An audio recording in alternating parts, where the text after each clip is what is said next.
unregimented. ChristopherMedia.net. There's a new Home Depot now open on Maurice Avenue in Maspeth. And as home improvement projects go, this is a big one. Use the product locator on our app for an in-store map to find what you need fast. And check out our new pickup lockers. They make online shopping a breeze. Of course, one thing's not new, our everyday low prices. The Home Depot, now open near Maurice Avenue and Long Island Expressway in Maspeth. And always open at HomeDepot.com. The Home Depot, how doers get more done. There's a new Home Depot now open on Maurice Avenue in Maspeth. And as home improvement projects go, this is a big one. Use the product locator on our app for an in-store map to find what you need fast. And check out our new pickup lockers. They make online shopping a breeze. Of course, one thing's not new, our everyday low prices. The Home Depot, now open near Maurice Avenue and Long Island Expressway in Maspeth. And always open at HomeDepot.com.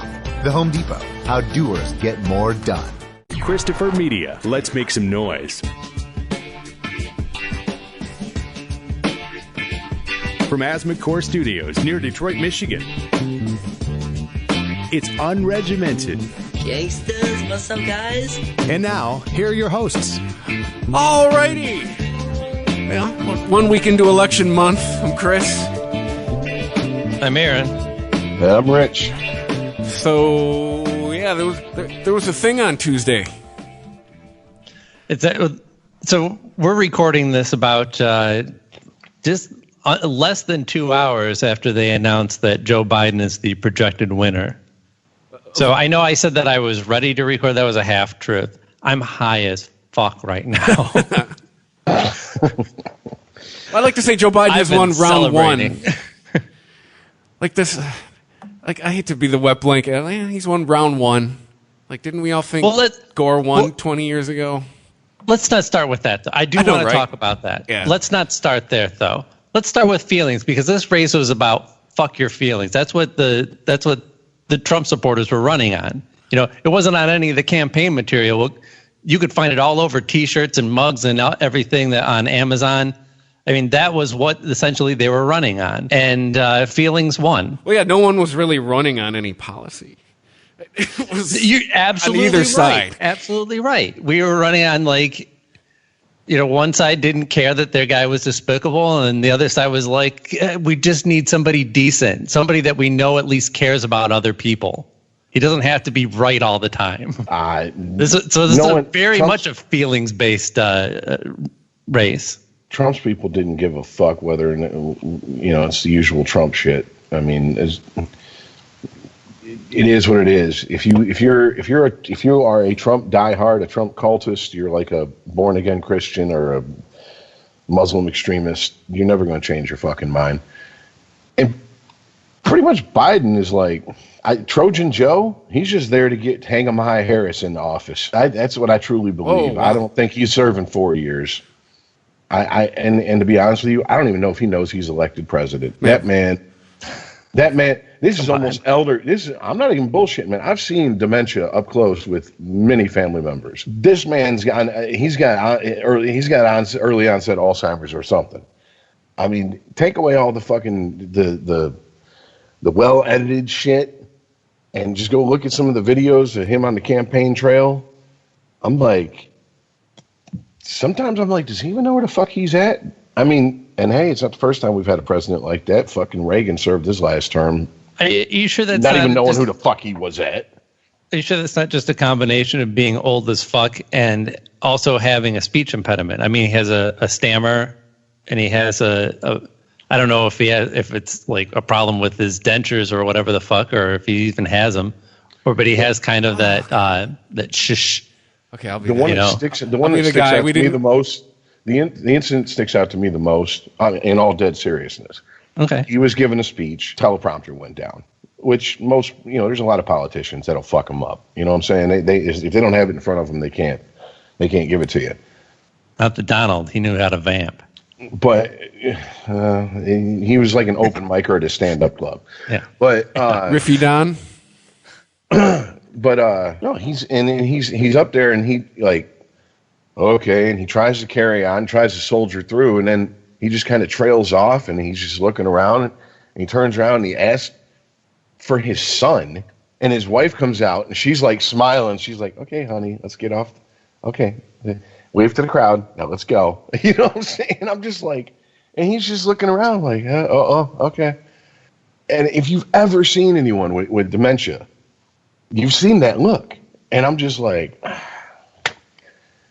I mean, let's be honest. It doesn't matter. It does not fucking matter. They could have ran out the corpse of fucking of John F. Kennedy out there, dug up and put his bones up there, and anyone who hates Trump was going to vote for it. Was ABT, anybody but Trump.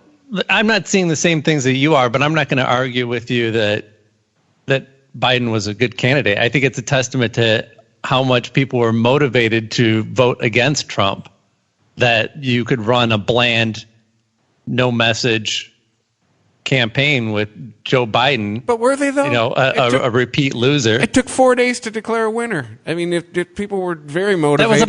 That was about vote count. How does that reflect motivation? You think people were sitting at home like, I guess I'll go out and vote? Like, they were so motivated they voted early. The reason it took so long to count is because they said that they couldn't count any of those early votes ahead of time. People were really motivated. Even the election day crowd would have, like, it would have been over Tuesday night. Like, all this stuff we heard, he was up 10 points. No, dude, how does that track? Because everybody who voted early and voted by mail. How about we heard nothing? Does not show up on voting day. No, but how about we heard for a month, up 10 points, up 17 points, up 8 points? Who are you hearing this from? New York Times, 538, Real Clear Politics. Like if you're going to say that the predictions were off on this, I just don't know where you're coming from, because he won by over 4 million votes. He'll have over 300 electoral votes. We still have yet to see what's going to happen with the Senate. If the Democrats get both of these races in Georgia on the runoff in January, that's control of the Senate as well. Well, that's not motivated. You got to go to a runoff? That ain't motivated. Predicted as a long shot. That was predicted as a long shot. 538 gave it 70% the day on election day. It was of 70% the Senate? Yeah, of flipping all three branches. That was probably the highest that I saw it. It was probably people's confidence running up to the election and seeing how well Joe Biden was doing. But yeah, the flipping of the Senate certainly wasn't the same success rate as Joe Biden getting the presidency. To me, motivated says we don't have to wait 4 days to find out. Motivated says we don't have to go to a runoff in January. I mean, that doesn't track at all. How does that jive with anyone's motivation? Motivation means you don't need to go to a runoff. It means not going to runoff means decisive. Not having to wait 4 days means decisive. It means you would have, if they were motivated. You're talking about Georgia. I'm just talking about people in general. If they were motivated, how come the winner wasn't declared Tuesday? Being able to have the possibility to have not only have Georgia go for a Democratic president, but get 2 Senate seats Democrat, that's a big deal. And the fact that it's going to a runoff, it makes sense that that's going to be a tight race. The fact that they even accomplished that is an accomplishment in Georgia. Okay, I don't know. Hold on one sec. Chris, because I want to make sure we're talking. I feel like you guys are talking about 2 separate things. Motivation and how close the race are have nothing to do with each other. I don't understand the correlation between the two. Period. Yeah, absolutely. End of story. What the media fucked up on is under predicting the motivation of Trump voters, because both of them got historic numbers. Biden got more votes than Obama. Well, to be Trump fair, Trump got more votes than Obama. To be fair, I have, according to Wikipedia, so take that with what you will. I have the list of what presidential candidates have gotten the most votes in history, and it pretty much goes up by election. You got 2020, Biden, Trump at the top, 1 and 2. 2008, Obama. 2012, Obama. Okay, which is kind of, still within 10 years or so. You know what I'm saying? 10, 12 years. 3 elections. Then 2016, Hillary, Trump, boom, right next to each other.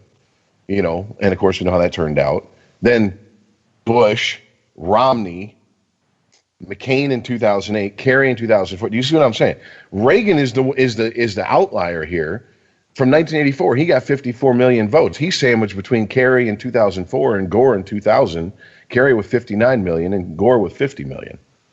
Well, listen. I mean, there's more people, so there's going to be more fucking votes. That's duh. I don't understand. So this whole the most in history, because Earl kept pushing that shit. We were talking about it, and I'm like, there's more fucking people here than there were fucking 20 years ago. Stupid. Of course, more people fucking voted. I don't understand. Right, but a considerable amount more than what Hillary got 4 years ago. I mean, that's the better number to look at. If you're going to compare this, I'm with you. The number is going to grow with population. It's why I always say people want to say, "Oh, Trump had great numbers on jobs." Well, every president has great numbers on jobs unless something massive happens, like a depression or a pandemic. Because jobs grow with population. Presidents don't make people fuck. I mean, look, to me, it's unless you're just looking just to argue about numbers and semantics, it really doesn't matter what the numbers are. What matters are who won, and two, what happens next. Well, right, no, absolutely, but before we get to that, though, because I do want to drill down on these numbers. If you took all of the mail-in ballots and you process them ahead of time, and you release those numbers the day of the election at the same time that you're tallying up everyone that's coming into their polling place to vote, this would have been a decisive victory. We would have gotten results from Pennsylvania, from Arizona, from Nevada, all that same night. So just what you're seeing as lack of motivation is just them by the way that this election played out. All of the majority of Democrat votes were coming in by mail. The majority of Republican votes were walking into the polling place. So you poll all of the Republicans on one day, and then you count up all the Democrats over 4 days. And it's this slow build up to I don't even know if we're going to make it. Turns out he made it pretty handily. Well, I know there's some close elections there in states, but keep in mind what 538 and Nate Silver are predicting is aggregated data and a percentage chance, right? And that's what a lot of people got confused on when they look at 530. They go, "Oh, he's got Biden at 90, right? 90% chance of winning, not 90% of the electorate." I understand that. People see these huge numbers and they go, "Oh, it's going to be a landslide." No, it's going to be a victory. What the prediction was, and that it was going to come down to some really tight races, and that's exactly what it did. How about ABC and WAPO a week before Election Day? Wisconsin said Biden was up 17 points. That's a ridiculous outlet. That was. Did they forget to move the decimal 2 places? Because isn't that what he won by? The average of the polls in Wisconsin going into the election was 3.5, and it was under that. So yeah, again. See, to me, the argument is. What 538 is predicting is that Wisconsin will go for Biden. Here's the percentage chance that Wisconsin will go for Biden, and it did. So they were right. So you can't fault Nate Silver for taking aggregated data and going, according to this data that everybody else has, and I put it together and it gives me this percentage chance of this thing happening, and he's right. I mean, I understand that 538 is an aggregator, but it's not about being off by a certain percentage and going, well, you way overestimated this. I understand it's an aggregator, but the data that it's aggregating was faulty, apparently. No, that's why I only pay attention to 538 and not individual polls, because they're going to be all over the place depending on their polling method. That's why you saw some polls in Wisconsin had Trump up, some had Biden up ridiculous numbers. I don't think anyone thought that Biden was going to be 17 up in Wisconsin.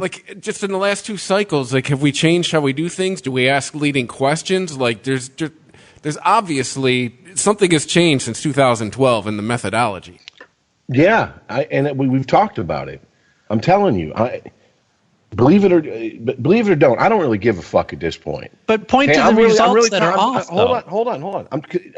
Between the polls and the actual numbers, yeah, I don't really give a fuck if either of you disagree or agree with me. You can do either. I don't give a fuck. I know for a fact. I've talked to enough people.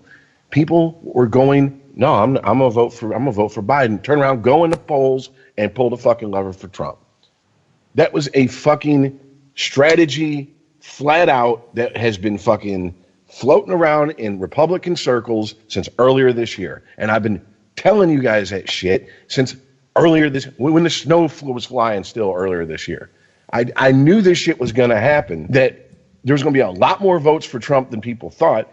What I didn't think was that Biden was going to get as many votes as he did.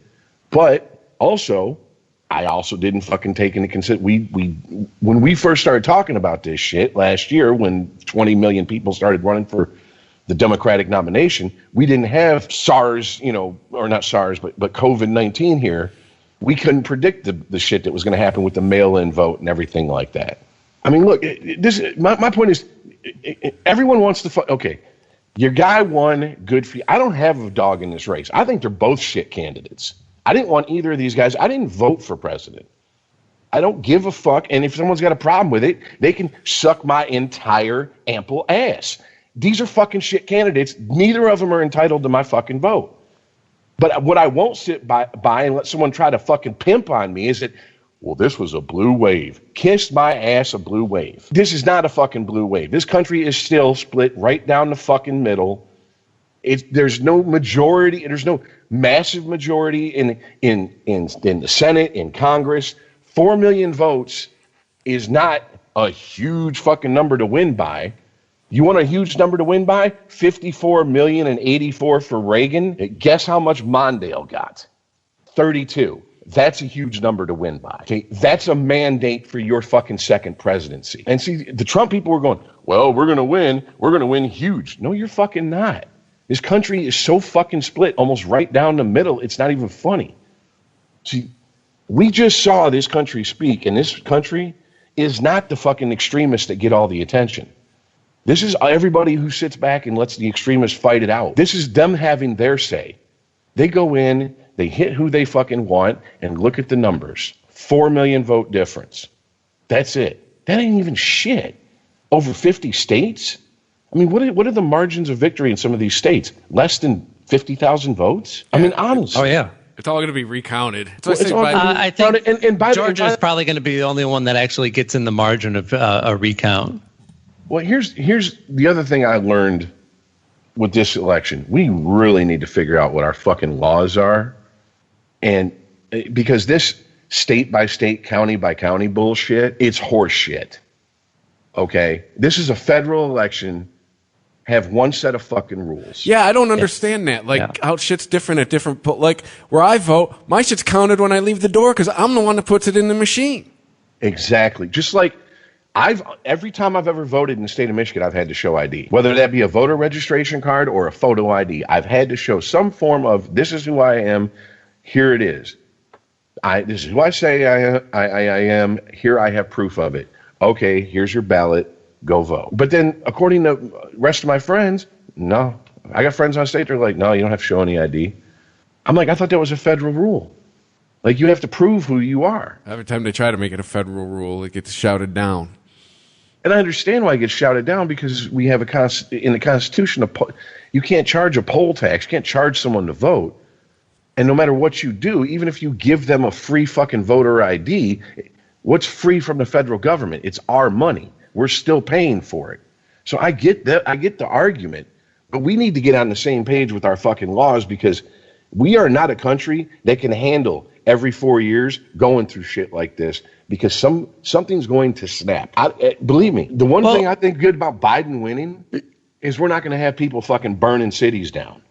Well, but there are circumstances around this election that cause it to draw out for longer than it normally would. It's just like the counting of mail-in ballots. Florida was counting beforehand. Overall, it's a pretty good election. I mean, it took them longer than anybody wanted to count the votes, but there wasn't a lot of trouble. There wasn't the trouble that a lot of people thought there would be. Okay, so some Trump supporters banged on some windows and made a big fuss, and they kicked and screamed, and they had their moment. And that was it.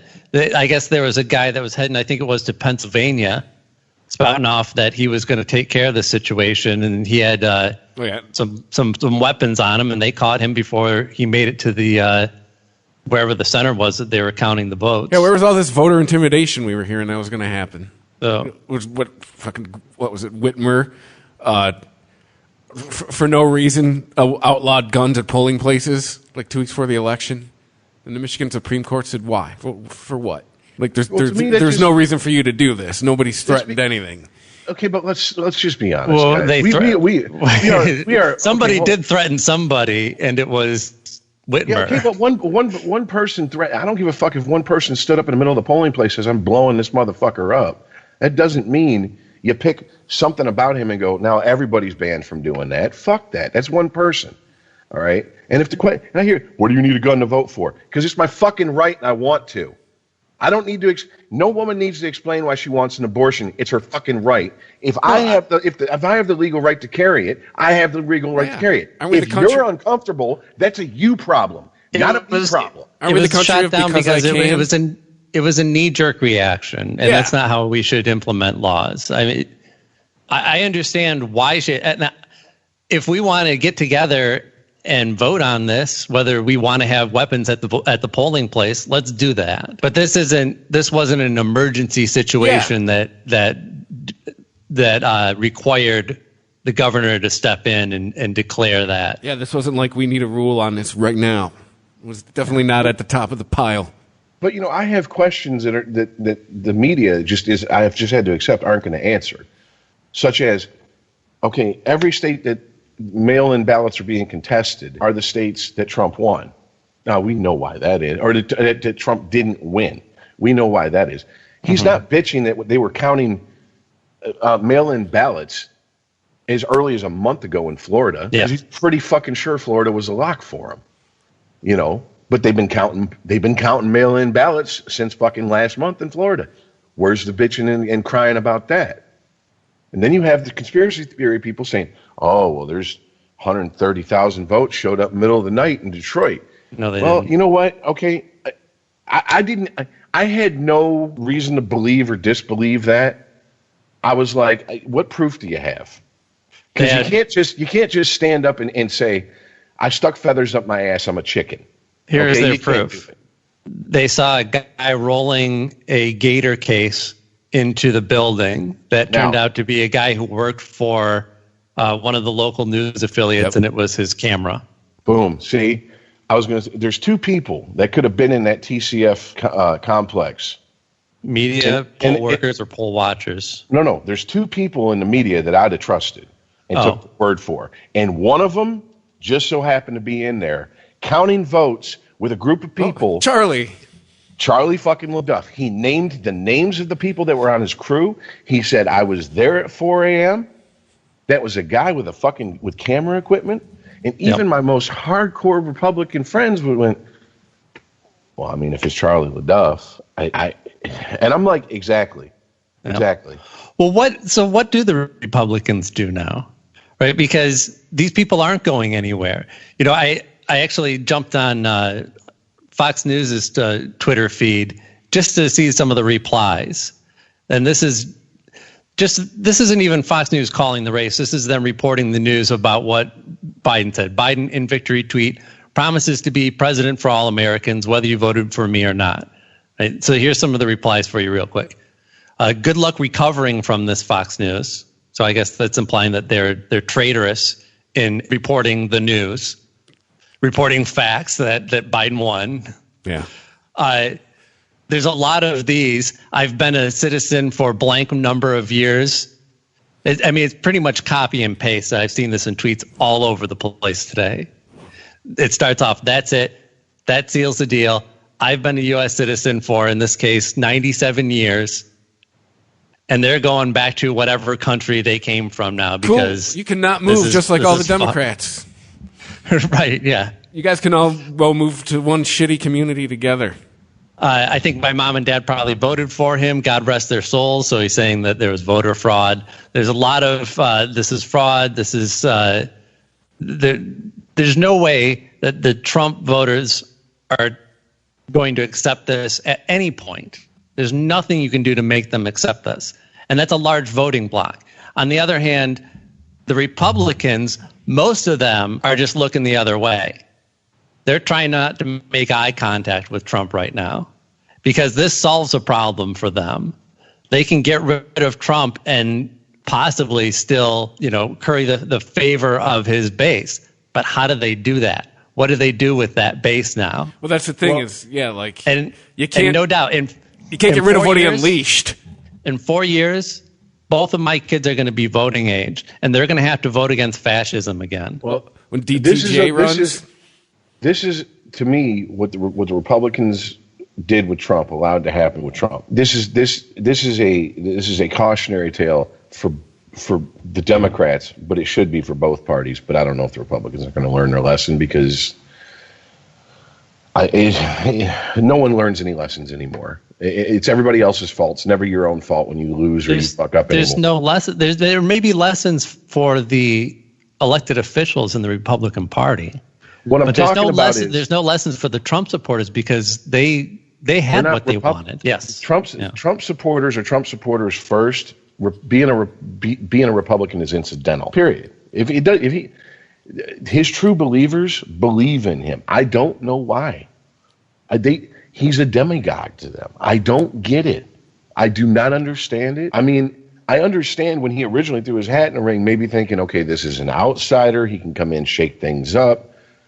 But then once you see him, you're just like, it's still business as usual.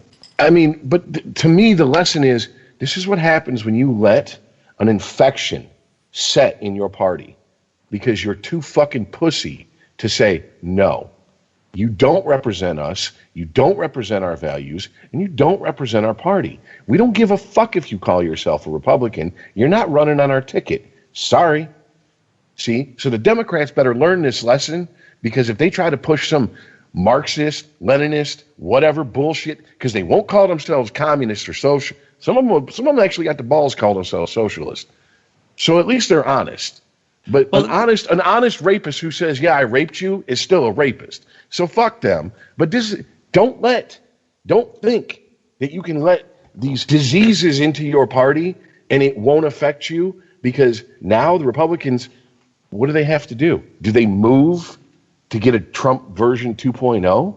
Or do they try to move towards? They have to. They try to move back towards more of a neocon like. No, they go to DTJ, the young new model.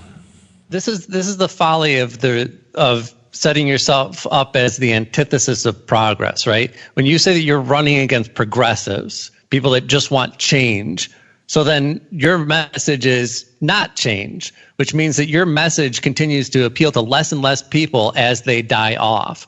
So the Republicans have looked at a waning base for the last 50 years, and they've been willing to take whoever they can into their party to make up for that. And they don't have another choice here. If they don't accept Trumpism into the Republican Party, they don't have a party. They won't hold any offices anymore. Well, then that's what, once again, this is where we're at. It's win at all costs, damn the consequences. Junior's next, I'm telling you. Yes, and they're going to continue to harp on this election fraud stuff, but there's not enough teeth in it to actually go up the courts and get to the Supreme Court and save his ass. So that's my prediction. But the real fear is that Trump's going to try and pull the ripcord in January and get enough people in the House and Senate to back him on their own set of electorates and to go against their own state's popular vote. That's what I've seen floated as his other way in. That's absolutely a way in, because it's not. There's been a lot of states that have signed on to an agreement to have their electorates adhere to the popular vote of their state, but not all states have that. Sounds like we both watched Bill Maher last night. I was well aware of this before Bill Maher, but yeah. That was floated on Bill Maher. I was like, oh yeah, that's right. Like, but I thought there was a law that was I thought the Supreme Court just ruled that you have to vote with, the electors have to vote with what the people said.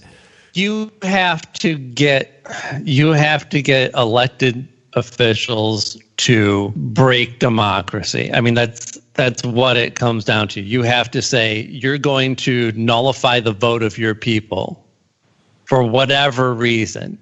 Yeah, and that's the thing. That's kind of the ultimate in our democracy. You know, this election, unless they actually find evidence of fraud, even if they find evidence of fraud, it's not going to be enough to flip this election one way or the other. And it's not going to nullify anything because that's not how we do it. Like the election's done, it's done. There's no do-overs on it. Unregimented. ChristopherMedia.net. Progressive presents The Sounds of the Old World. The year is 2019, and someone is getting up to use the bathroom at the stadium. Excuse me? Excuse me? Oh, sorry. Excuse me? You mind if I just squeeze by here? This has been The Sounds of the Old World. Brought to you by Progressive, where drivers can still switch and save like it's 2019. Quote today at Progressive.com. Progressive Casualty Insurance Company and Affiliates. There's a new Home Depot now open on Maurice Avenue in Maspeth. And as home improvement projects go, this is a big one. Use the product locator on our app for an in-store map to find what you need fast. And check out our new pickup lockers. They make online shopping a breeze. Of course, one thing's not new, our everyday low prices. The Home Depot, now open near Maurice Avenue and Long Island Expressway in Maspeth, and always open at HomeDepot.com. The Home Depot, how doers get more done. There's a new Home Depot now open on Maurice Avenue in Maspeth, and as home improvement projects go, this is a big one. Use the product locator on our app for an in-store map to find what you need fast. And check out our new pickup lockers. They make online shopping a breeze. Of course, one thing's not new, our everyday low prices. The Home Depot, now open near Maurice Avenue and Long Island Expressway in Maspeth, and always open at HomeDepot.com. The Home Depot, how doers get more done. There's a new Home Depot now open on Maurice Avenue in Maspeth, and as home improvement projects go, this is a big one. Use the product locator on our app for an in-store map to find what you need fast. And check out our new pickup lockers. They make online shopping a breeze. Of course, one thing's not new, our everyday low prices. The Home Depot, now open near Maurice Avenue and Long Island Expressway in Maspeth, and always open at HomeDepot.com. The Home Depot, how doers get more done. ChristopherMedia.net. Unregimented. There was one eyebrow-raising thing about my election experience. As I went in, I filled out the little piece of paper. I gave it to the lady. She asked for my ID. She matched up my ID with what I filled out, gave me my ballot, gave me instructions, blah, blah, blah. How'd she know I didn't mail in a vote? That's the only thing I left there wondering. Like, how They don't, but they track both. They don't know it at the polls, but they track both, and I guess cancel each other out would be the right one. The last, as far as I understand, because Charlie LaDuff did get into this, yeah, because he lives in Detroit. Excuse me, I'm sorry. Hold on one sec.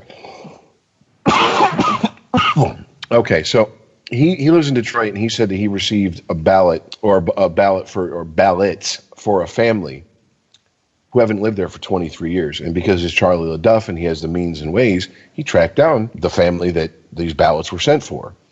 One, they were sent to a family, like I said, hadn't been there for 23 years. The mother and the kids moved to California 23 years ago. She got remarried. She doesn't even have the same last name. And he's like, I could have forged her signature and sent those votes in, but I didn't. He shredded them and threw them away. Uh-huh. He's like, so my question, he's like, the system, not a party, the system has loopholes that we need to close. And that's when he said when he went down there to help count votes and blah, blah, blah, and this and that to the TCF Center, which it's still weird calling Cobo Hall TCF Center, but whatever. COVID Center? That's also COVID Center. The nickname for it, too. But basically he was told if you have two votes from the same person, the last vote is the one you count. So if a person voted by mail and then comes in and votes in person, that mail vote is gone. They void it, whatever, and then the vote in person is the one they count. Which, I mean, I guess at this point is the best we can do until we come up with another system. But let's be all bullshit aside about who won, who you supported. There's a lot of shit to get fucking people fucking raising eyebrows and feeding the flames of, wait a minute, this don't seem right. Hold on. And it would, and believe me, If it was the reverse, I would be saying the same thing. They're counting votes from Wayne County in Detroit, a Democratic stronghold. When's the last time Detroit had a Republican mayor? Exactly. When's the last time anybody who ran for mayor in Detroit who was Republican actually got serious consideration? I can't think of one in my lifetime. The guy before no, Romney? Serious consideration. Yeah. Serious consideration. You know what I'm saying? Like actual, like he actually came even close to winning. Not while we've all been breathing. And then, so they're hold on, because they're counting, and there's people outside the windows. And what do they start doing? They start putting up shit so they can't see in. Now their reasoning when questioned was, well, because they were taking video and there's sensitive information inside. Great, wonderful. It's still a bad look, because if they were counting votes in a Republican stronghold city and the Republicans candidates' votes started going up, and then they did that because there was Democrats outside pounding on the fucking windows trying to see in, all hell would break loose, and there'd be riot in the streets right now, because they've proven, well, that's what they do. They don't get their way. They throw temper tantrums. What is it? Just I don't think so, because they were both. Excuse me. It's my turn. They were both Republican and Democrat poll watchers in the room. You know, the people that are outside banging on the windows weren't being reasonable. They were crying about something look, there are problems with our election system. That is obvious. I'm not going to argue with you on that. But most of this, I don't know what's going on here, is really just them pointing to the fireplace and trying to tell you that the house is on fire, not understanding how things work. Well, there's what's this list? Why is there a list of 150 people who are on the voter list in Michigan who are dead? Because that happens every year, and those people usually just don't vote. You're gonna have to forgive me. I don't buy it.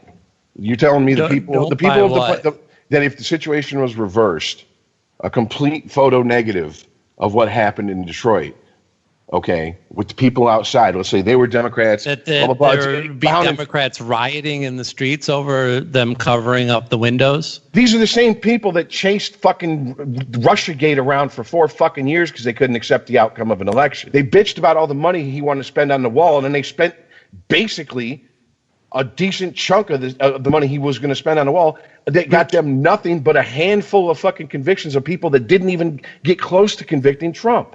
But it didn't happen, right? So North Carolina, Biden was up, and that was early on. People were excited, like, oh my God, we're going to flip North Carolina. That's pretty big. That's a good sign for this election. And then more votes started coming in, and Trump started crawling up, and he eventually overtook Biden. And there were no demonstrations. There were no people in the streets chanting stop or count all the votes or whatever. I mean, it just didn't happen. How much rioting did we hear about North Carolina during the last 7 months? Those people outside the TCF Center and in Phoenix, these were organized by Trump's campaign. They were sending out texts going, here's where we need your help. We need you to all go demonstrate at this area here, because this is where they're counting votes that are going to make Biden overtake us in the election. Either way, the juxtaposition of the people screaming they're going to steal this election over the last week has been interesting, to say the least. It's watching everybody switch sides. Those people didn't show up because they had heard that there was election fraud going on. They showed up looking for election fraud and saw it everywhere that they turned. Well, sure. It's just like, I can't argue with your assumptions. Here's what I don't understand. Here's what I don't understand. Why are we sitting here right now, and I'm not hearing a bunch of people fucking from the left shitting on people because they voted third party like I heard in 2016? Oh, because their guy won. Because they only care when their guy loses, okay? Only care about what? Voting third party? Yes, absolutely. How much bullshit did anyone who dared to vote third party in 2016 have they heard over the last 4 years? You fucked it up. You voted for Stein. You voted this. You fucked it up. You put him in office. Don't you remember the fucking Tulsi's a Russian plant? She's here to pull, they're here to pull votes away from Biden and split the Democratic Party. All these fucking theories that were going around during the primaries. How come these people are, now that their guy won, how come they aren't upset about the third party voters? Because they only care because they fucking lost in 2016. But you're not going to hear about Russia this time around. No. I haven't heard shit about Russia. And here's the deal. We all know, come on now. We're not stupid. We're adults here. We know our history. We all know every country who's got the power like U.S., China, Russia, tries to fuck with other countries' elections, tries to sow seeds of hate and discontent. But we didn't all know that. We didn't do that. Talk about Russia going up to this election. We talked about Russia. I haven't heard anybody bring up anything about, well, did Russia hack the election? Well, not this week. We heard constantly after fucking. Well, I think election day 2016. Well, right. I think there were certainly a lot of people in this country that thought that Russia hacked our election. I never thought that. It turns out Russia hacked us. We understand that now. There's no evidence in the last election or this one that Russia had any actual. There's evidence that they can tamper with our election directly. I've spent 4 years. Anytime someone says something, there's no evidence that they have, because that would be a real nuclear option for Russia. The last 4 years, anytime I'm online and someone posts an opinion that someone else disagrees with, Russian bot. on a political discussion, it's, oh, you're a Russian bot. No, nice profile, Russian bot. Okay, well, you're putting me in the unfair position of having to argue on behalf of crazies that you run into online. So you don't have to argue on behalf of them. All you have to do is go, there's a bunch of bullshit. Acknowledge that they exist? Yeah, I do. I mean, look, this is... once again, I don't give a fuck. This is where being as poor as I am grants me privilege, because my life really don't fucking change whether either of these idiots are in office. Period. I don't make enough money for them to hit me with a tax and go ahead, raise taxes. I make under the poverty line. I don't give a fuck. Doesn't even matter what I get taxed. My life is not going to significantly change under either one of them, and I fully admit that. I still feel way better about having Biden as a president because I do care about other people. And also, I have kids that are going to be affected by a lot of this negative shit that Trump and his cronies are sowing. Look, I've never tried to defend Trump across the board as a candidate because to me he's indefensible. All right, and grab by the pussy, kids in cages, whatever. You simple fucking minded motherfucker. Parrot more shit you hear on fucking MSNBC. That's not what I'm talking about. Those people I don't even bother talking to. I'm talking about in reality, there are a few good things that come out of this Trump presidency. I can't sit here and, I mean, I could probably name them and have on one hand and have fingers left over, but ultimately the damage he done to us as a country, as far as the way we're looked at, the damage he's done to this country as far as splitting this country up. See, that's one of the things people. He's so divisive. Absolutely, and he was meant, and he wanted to be, and he succeeded. Whereas I don't think Obama set out to divide the country. It's just the fact that he's darker than a ginger with a sunburn that divided the country. Yeah, he couldn't help. Motherfucker. Yeah, you can't help how dividing the country. Yeah, I mean, let's be honest here. Well, no, absolutely, Rich. If Trump had lost in 2016, there would have been a large chunk of this country that would have gone remain unheard, and somebody that was actually smart and cunning and had a real plan and not just to line their own pockets would have stepped in and realized what Trump and his team realized. And we would have had a fascistic candidate that would be damn near unbeatable because he would also be inspirational. And the stress test that the Donald Trump presidency has shown us on democracy will hopefully make this thing stronger going forward. And in the long run, I agree with you. It was kind of like Trump was a vaccine, and democracy made it through so far. The stress that we're not out of the woods yet. Oh, sorry. I was muted there. Sorry about that. No, absolutely. Look, Trump was, rightfully so, in a lot of ways, painted as the boogeyman for a lot of people. I totally understand it. I get it. I mean, there's people that went way too far with it. Believe me, those are people that were screaming in the streets. And we now have the flip side of the coin. We now have, like, the guy, you guys have seen the Trump bridge, the Unity Bridge guy driving around with the big trailer that says Trump and has American flags, and he plays Kid Rock Born Free and all this shit. Like, he had a local guy? Oh yeah. No, I haven't seen him. He got arrested outside of Cobo Hall because he parked out there and was blaring Born Free by Kid Rock over and over again. So the cops come up and said, okay, first of all, change the song. Second of all, you can't sit here blasting this shit with a fucking 48-foot trailer with Trump and shit all over it. And he was like, I ain't moving. They were like, move or else we're going to ticket you. I ain't moving. Here's your ticket. I still ain't moving. Okay, well, now we're going to impound your car.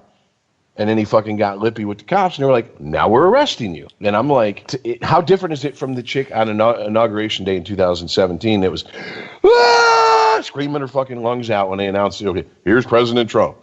It's your temper tantrums. You're fucking 40, 50-year-old adolescents. Grow the fuck up. Your candidate didn't win. It's not the end of the world. Yeah, but get another shot in 4 years. It's also strategic. Right? I mean, that guy got ultimately what he wanted, it sounds like. I'm sure somebody got him on film on their phone, being arrested for just, quote unquote, showing support for his president. Well, I can tell you this. You go any place post 9/11, you go any place downtown and park in front of a fucking major building and just chill, you're going to have a cop very soon come up to you and go, what the fuck are you doing here? They don't play that shit after 9/11. Especially Cobo Hall or TCF Center, Rensen. You know what I'm saying? Like major buildings. It's like when they got those big ass blocks out front. You can't even get close to them with a car anymore since 9/11. And this asshole was parked as close to the building as he could get. Like I said, with a fucking trailer. I mean, I don't think he was dangerous ever. He's been driving around with it for 4 years. Yeah. Well, I don't think he was dangerous, but he was definitely. You're breaking the law, asshole. Move when the cops tell you. Yeah, and you're also breaking polling laws. You're not allowed to advertise for a candidate outside of the polling place. Boom. And just like when I hear people, oh, this poor person was shot down by the cops, and then I see a video and he's fighting 4 cops, and I'm like, yeah, he should have been shot. If one guy's beating 4 cops' asses, and I'm one of those cops, I'm pulling a gun of some sort, whether it's a taser gun or I'm not going to just take the ass whooping and go, well, that's just how the cookie crumbles. Dude, Raylan Givens would have had him plugged before he could even make contact. I mean, just saying, it's like... yeah, I never feel sorry for people who take on the police. Like, exactly. What do you expect? And that's what I told my friend who's he's pretty fucking conservative and Republican in a lot of ways. And I told him, I'm like, look, all I want is consistency out of this. I just want the same standards to apply to everybody in this situation. I don't want anyone to try to pull some fucking bullshit of, there was, first of all, my vote was suppressed. Were you able to vote? Then it wasn't suppressed. You don't know the difference between voter fraud and voter suppression, then you need to exit the conversation because you're just muddying the waters here with your bullshit. And Chris, you and I know someone who doesn't know the difference between those two things. What?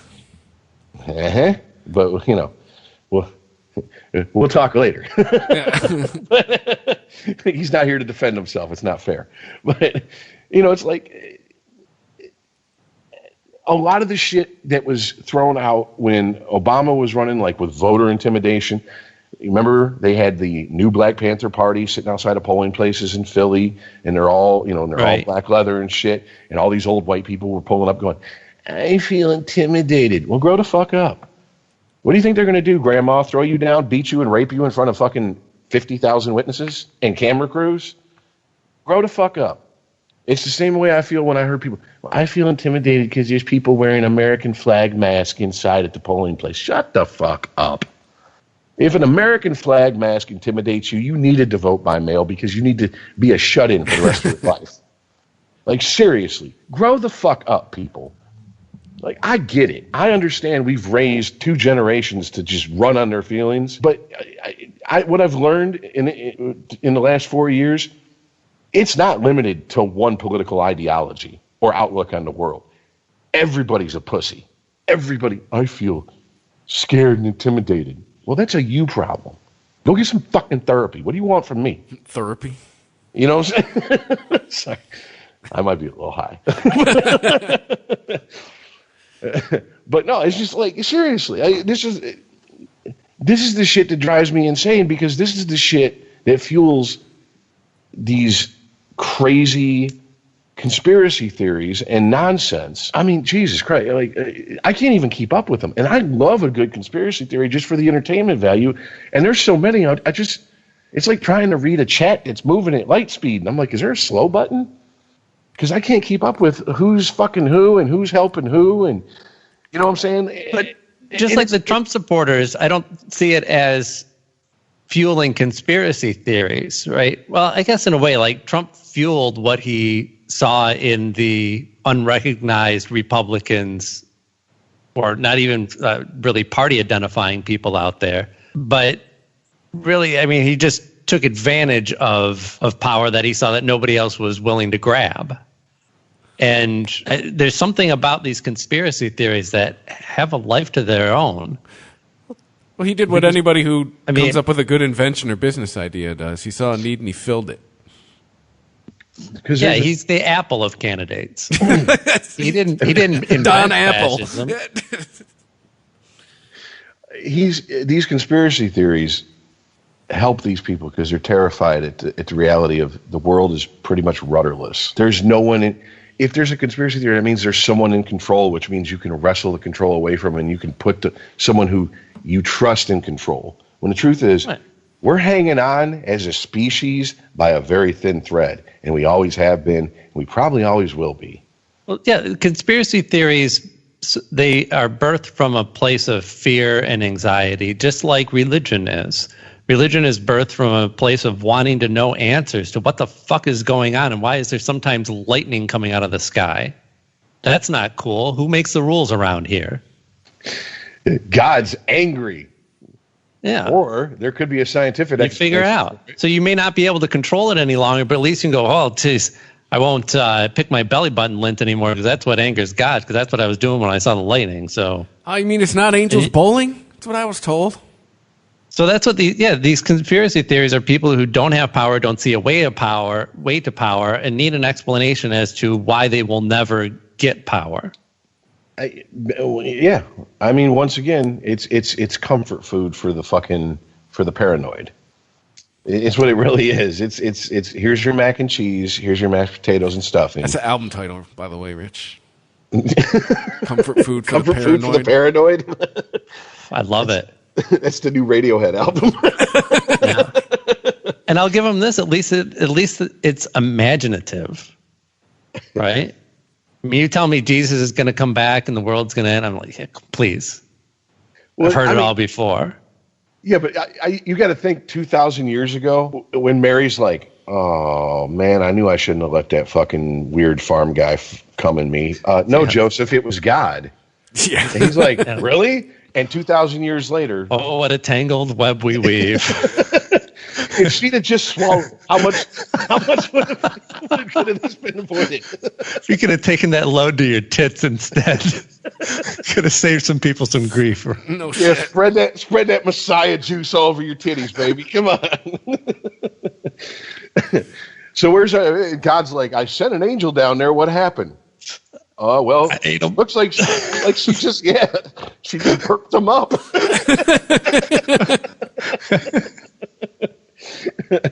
Unless that angel was a vicious booty warrior, then she shit him out. I don't know.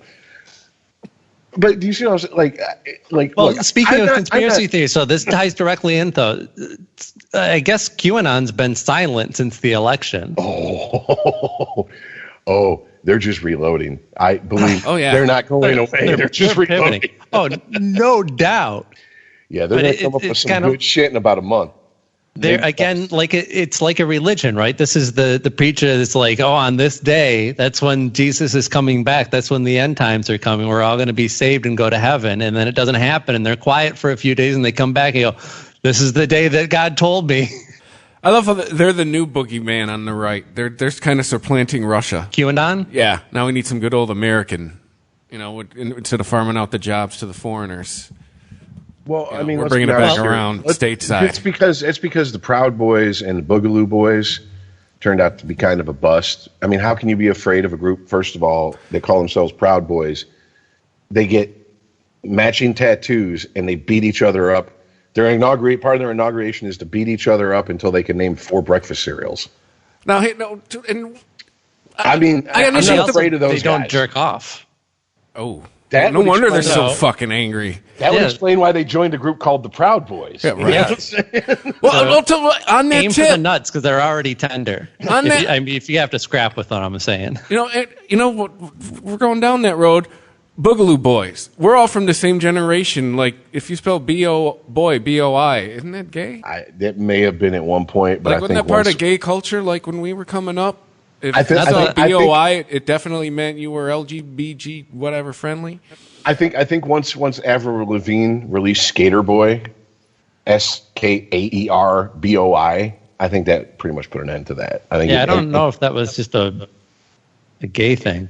I know that in the 80s in New York, they used to call a certain type of gay guys glamour boys.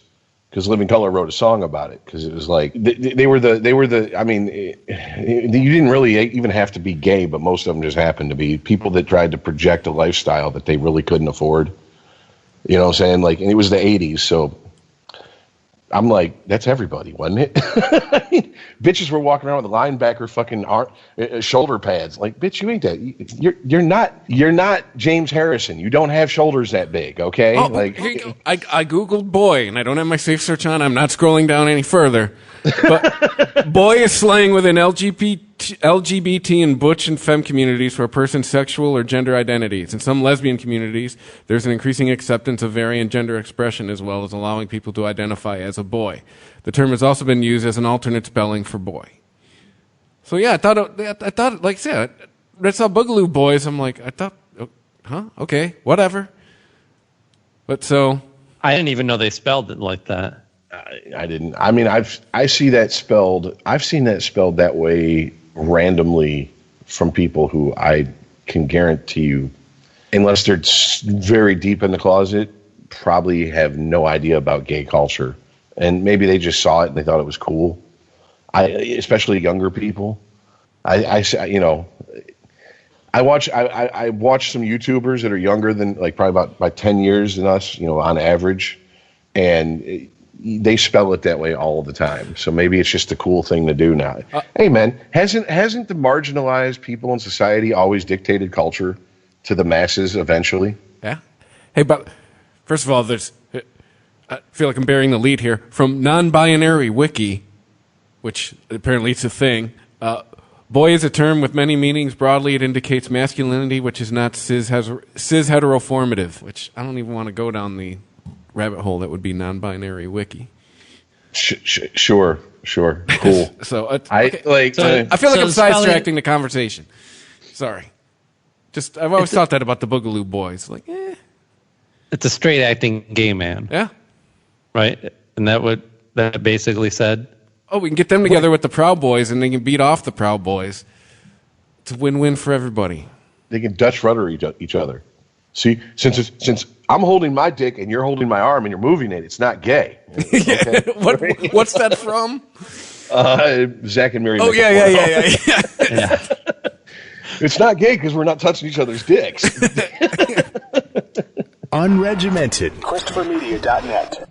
Yeah, sure, the players bring some skill to the game, but if I don't put them in my lineup, who cares? Not me. I'm Eric Rubino, fantasy baseball GM and league runner-up 2 of the last 9 years. I use the Progressive Name Your Price tool with options based on my budget. And for a guy that's used to being in control, it fits. Like this runner-up t-shirt. Champ gets a trophy, but you can't wear a trophy. Boom.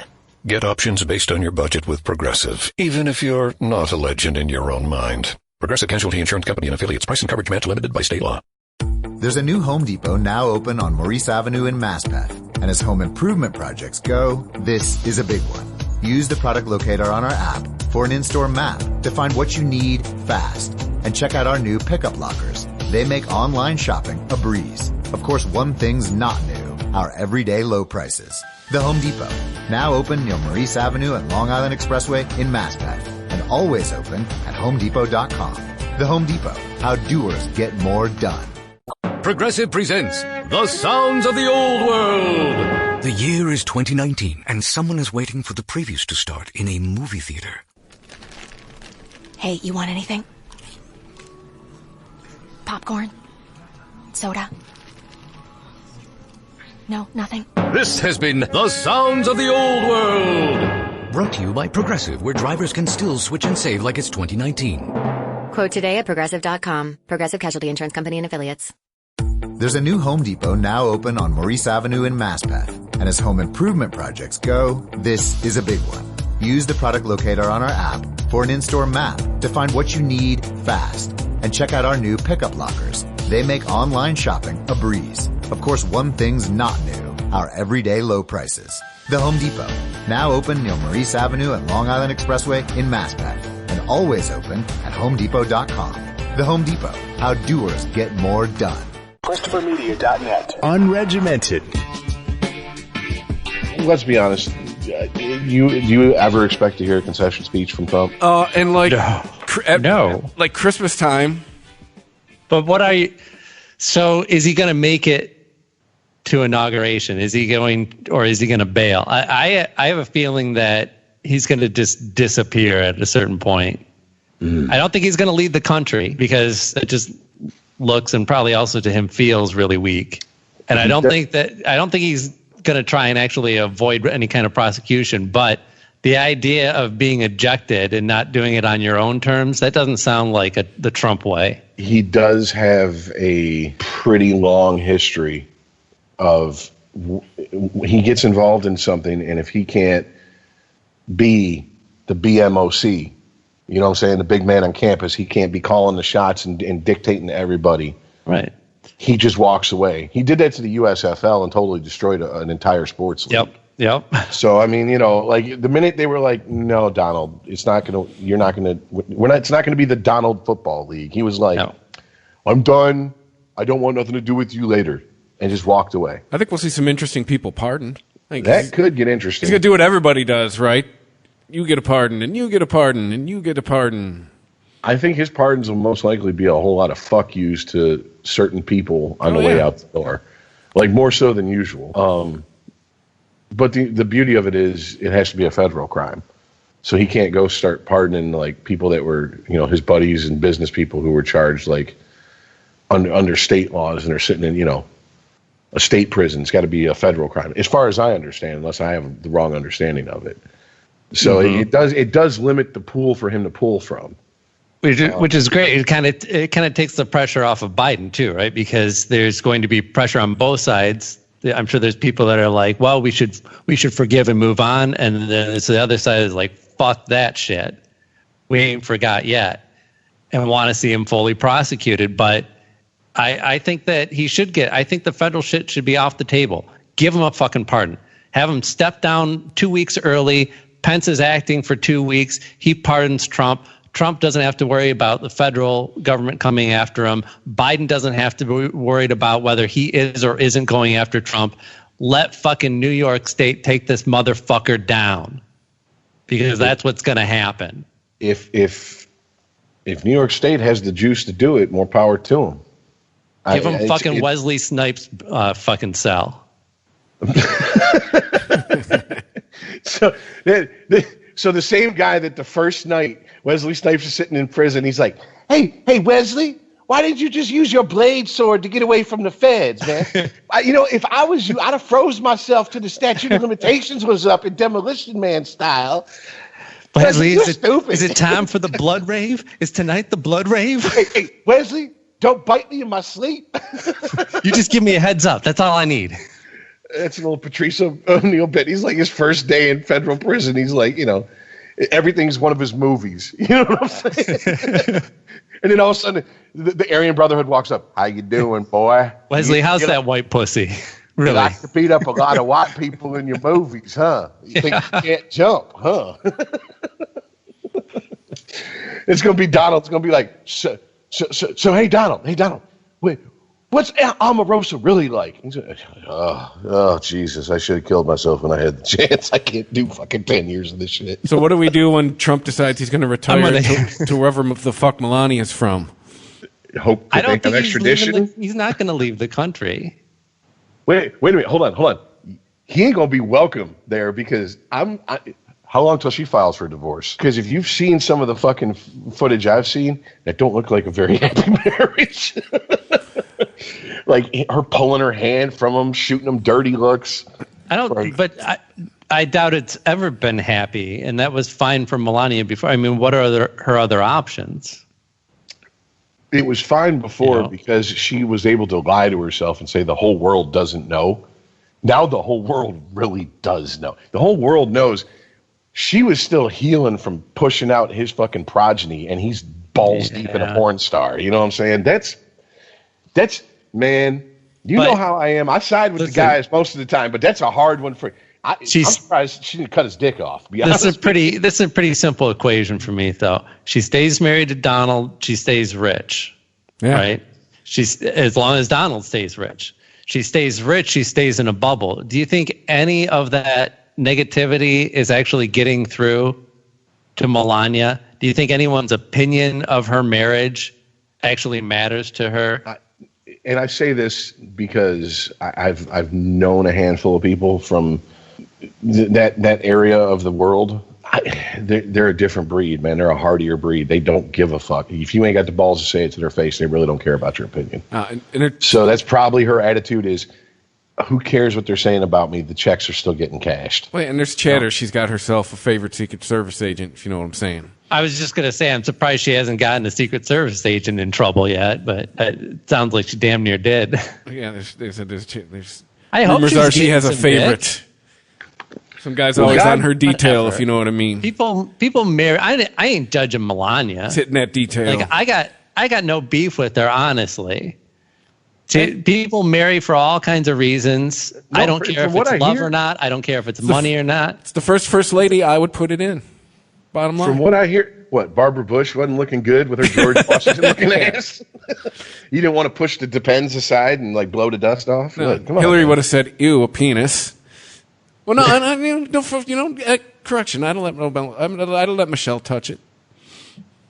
Oh, Michelle would fuck all three of us in half. Seriously, like she'd throw it on us. That's just all.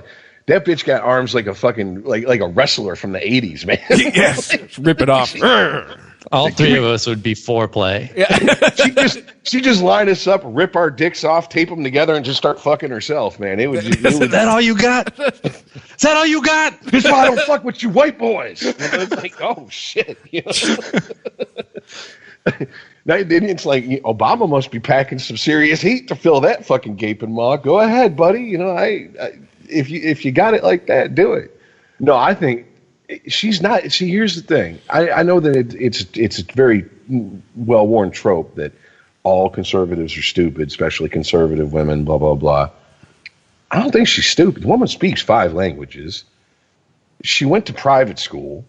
You know what I'm saying? Now that the private school in and of itself doesn't mean anything, but I don't know many people who are like, now they might not have any common sense or street sense, but you speak 5 languages, you grow up in that type of environment where that's encouraged, you gotta have some book smarts. You have to. Now, what she does after this, like I said, I wouldn't be shocked if less than a year after he's out of office, we hear she filed for divorce, because who would want to stay married to him? It's tied to the money, though. That's it. If Trump ends up financially destitute and no big nice house to live in, there's no way she's staying with him. Yeah, but he's up until that point, she's fine. She's protected. Nobody's going to think that Melania was in on any of this stuff. They're not going after her for taxes. Well, I mean, one of the things Trump goes to jail, she can be a victim. She can write another book. Hey, Imelda Marcos, remember her? Her husband, Ferdinand. Yep. She can show her tits again. She, he went to prison and she played it up like she was just, the most put upon person in the world, the biggest shoe collection ever. And I was just like, oh, okay. And I'm still not judging. Whatever your game is. It's like what Henry Rollins always said about being in a band. If you want to be in a band to get pussy, that's fine. He only has a problem with people who spread hate with their art. If you just want to get up there and wank, like whatever your deal is, man, I'm not judging. Melania is fine with me. But she will follow the money. Oh, well, yeah, she is. I mean, she's, even though I said I think she's, has to have some form of intelligence, she's definitely got that I'm good looking enough to be able to sniff a wallet out. You know what I'm saying? Like, she's not going to leave him and go marry the midnight fry cook. There's got to be a rich Greek just waiting to swoop in on that shit, man. Oh, God, yeah. Take her off to an island. Oh, I'm going to tell you what, right now. You're the next fucking Jackie O.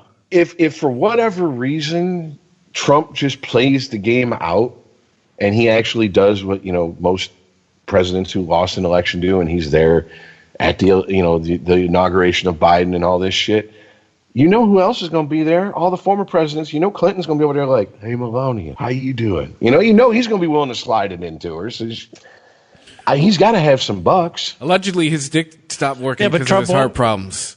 But Trump won't be in that room. Sorry, no single termers. Yeah, right. Yeah, it's true. Yeah. Only him and Daddy W can hang out. Daddy W's dead. Right. Even young W got 2 terms. You know what would be funny is if she turned around and used one of his own lines on him. I like presidents who got elected for 2 terms. Yeah. You had Clinton and W and Obama hanging out. Sorry, this is only for 2 termers. No. W would be like, W is still sniffing around Michelle Obama. He wants that poor bastard. If she ever threw it on him, she'd fuck his ass in half, quick, fast, and in a hurry. Because Mama Bush, You know what I'm saying? Michelle Obama. Certain women I look at, I'm like, that one is probably a starfish in the bed, and that one you probably can't even get into a bed to fuck. She'll probably throw you against the wall and fuck you. Man, you sound like you've thought about this with Michelle Obama, Rich. Kinda, yeah. I mean, because I'm like, what? Yeah, like Obama's a slick guy. Like, when this is kind of, I'm paraphrasing Chris Rock about Clinton, but Obama's a slick guy. He can talk himself into some pussy now. So to keep him on the straight and narrow, not only does your sex game got to be on point, but you gotta, hey, you ain't fucking around on me. I ain't the one. And she comes off as like, she got that attitude if you cross her. Her vagina has a mouth. I'm just saying, look, and that's not a bad thing in my book. Hey, some people need a knot jerked in their ass every once in a while to keep on the straight and narrow. Okay, but to get us a little bit back on track, here's my full prediction for what's going to happen. Donald, like I said, Donald's going to try and he's going to dip out. He's not going to be, no one's going to walk in and cuff him. No one's going to eject him from the White House. He's not going to let that happen. He's going to try and fight this with the electoral vote count and fail. He's probably going to be prosecuted and serve jail time. Before he can do that, he'll already have a new media empire that'll be run by his son. He'll go to jail for a couple years. His son will run the media empire and run for president. And Donald Trump will be a martyr. He'll also have no business prospects, too, though, because once they unveil his taxes, all of his business dealings are going to fall apart. But he'll have plenty of people to grift. They're going to flood his website. His Patreon account is going to be flush. Are you trying to tell me that his true believers are going to keep his commissary money or his commissary up on the money? Yes. You know what I'm saying? He's never going to have to want for ramen noodles. And he's going to be the kingmaker for the Republican Party for a while. Even from jail, he will do it. I think he's powerful enough to because settle. They're all fucking piece of shit spineless, self-serving worms, and you don't settle on taxes. I think if you used to be the president, he doesn't have the money. You either have the money to pay what they want you to pay, or you go to jail. There's not really settling on taxes. I think if you used to be the president, they're settling on taxes. This isn't Willie Nelson. This isn't Wesley Snipes. There's a very good possibility that they will make an exception because this is an exceptional situation. Richard Nixon never did a day in jail. That's all I'm going to say. It will be by no will of the prosecutors in this case. Right? They will be forced to settle. Dude, I don't think they're looking for a settlement. Correct. I'm just, dude, Nixon. They had Nixon dead to rights. He didn't do a day in prison. Yeah. What do you think should happen, though? That's a different question. Like, I think that he should serve jail time. For what? Like, what is the headshot that's going to put him in jail? Oh, the tax evasion. That's what we're talking about. Okay. Well, I mean, we're talking okay. Because you're saying if it's a foregone conclusion, he's been convicted, and they're just waiting for him to get out of office and be like, yeah, we already tried you and convicted you in absentia. So yeah, you're absolutely right. I'm assuming he's guilty of tax evasion, and that they're going to find out the evidence and they're going to prosecute him. So the real question then is just like, do you think that he should serve jail time on this or not? If that is true. Not do you think that he should deserve to go to jail because he's fucking lost the election and he's a fucking piece of shit. I mean, I gotta go with the liberty side of me that says if he's convicted and he can't pay and they give him every opportunity, like you gotta remember, Willie Nelson never went to prison. Willie Nelson just started doing Taco Bell commercials. Okay. You know, like he was just like, I will take whatever you give me. That's how he ended up in fucking Half Baked, because that paycheck went straight to the federal government. Yeah. Okay. I mean, like, so if they give him that chance and he's like, not doing it, not going to do it, go his ass in jail. Might be worth looking into what the rules are on paying if you're found to be owing a significant, what might be. And again, I'm just pulling the shit out of my ass. We've seen no evidence for any of this, but let's say it's millions and millions of dollars that he owes in taxes. I wonder if the IRS would accept, that money being essentially crowdfunded. Well, keep in mind, there's a $500,000 a year salary that he's not taking that he could decide he wants now. And all right, yeah, let's take that every year. Yeah. Because you get that till you're dead. Doesn't matter if you. That's true. So they could just garnish his presidential wage. Yeah, and he also, like him or not, he does own property in New York City, and that goes at a fucking mint. You know what I'm saying? It's like the old. Right, but not if you're underwater on it, which we did 9 months ago. But there's. Assumptions that he owes more than those properties are worth. Now, if that's the case, he's probably going to be calling in favors, and I don't know how many people are going to be willing to give him any at this point, because he's pissed a lot of people off and burned a lot of bridges. I'm not an accountant. I'm not a lawyer, so I don't really. I guess the bigger question that I'm trying to get to is should even if we find that a president has done something wrong, should we jail an ex-president? Yeah. We've never done that before, right? We've never had cause to do it before. Until I had sex, I'd never had sex before. Okay, there's first time for everything. Yeah. All right. I mean, let's be honest here. No one should be above the law. If that's any of us three, shit. If you find a legitimate crime, yeah. But that was the defense for why Donald Trump couldn't have been guilty in any of the impeachment stuff, right? Because he didn't do it, and even if he did, he's the president, so he can't do anything wrong. Well, on January 22nd, he'll be a private citizen again. Well, you're still actually don't you get called president until you're dead? You're just not acting president. Yeah, but. I mean, I don't know how that's more. I think it's more of a formal respect thing. And let's be honest, we've become a very informal society since 200 and some years ago. Like Billy, Barry, and George all still get called Mr. President. Right. Acting like open mic improv acting. Like nobody's really taking you seriously. Now, you still have power and, I guess there's some damage that he could do in the next couple of months that could not be undone. Yeah, what if he goes all Macaulay Culkin in the next fucking 8 weeks? He's just gonna saran wrap all the toilet seats. No, like when he was running through the house screaming, and he set up paint cans everywhere in the White House. No, he was eating all the junk food, and he was in his brother's room breaking into the porn. You remember the scene where he realized his family was gone and he went crazy? Yeah. Oh, right. Well, whatever happens to be honest with you, I didn't really give a fuck about Donald Trump till he threw his hat into the presidential ring. And I'm not going to give much of a fuck once he's out. Like, I don't, whatever happens to him, oh well. He was the guy in The Apprentice to me. That motherfucker, if I get caught fucking up in my hand in the cookie jar and the federal government comes after me, he ain't going to shed a tear for me, so I ain't got no tears for him. I don't care. I just don't. Once again, live forever, die right now. It does not affect me, nor do I give a fuck. Especially once you're out of office, because now you're just a private citizen who's got a big mouth. That's it. Right, and all these hopes for seeing Donald Trump break, see him have a come to Jesus moment, or realize that he might be wrong, or see his heart grow 2 sizes too big, or ask, you boy, what day is it?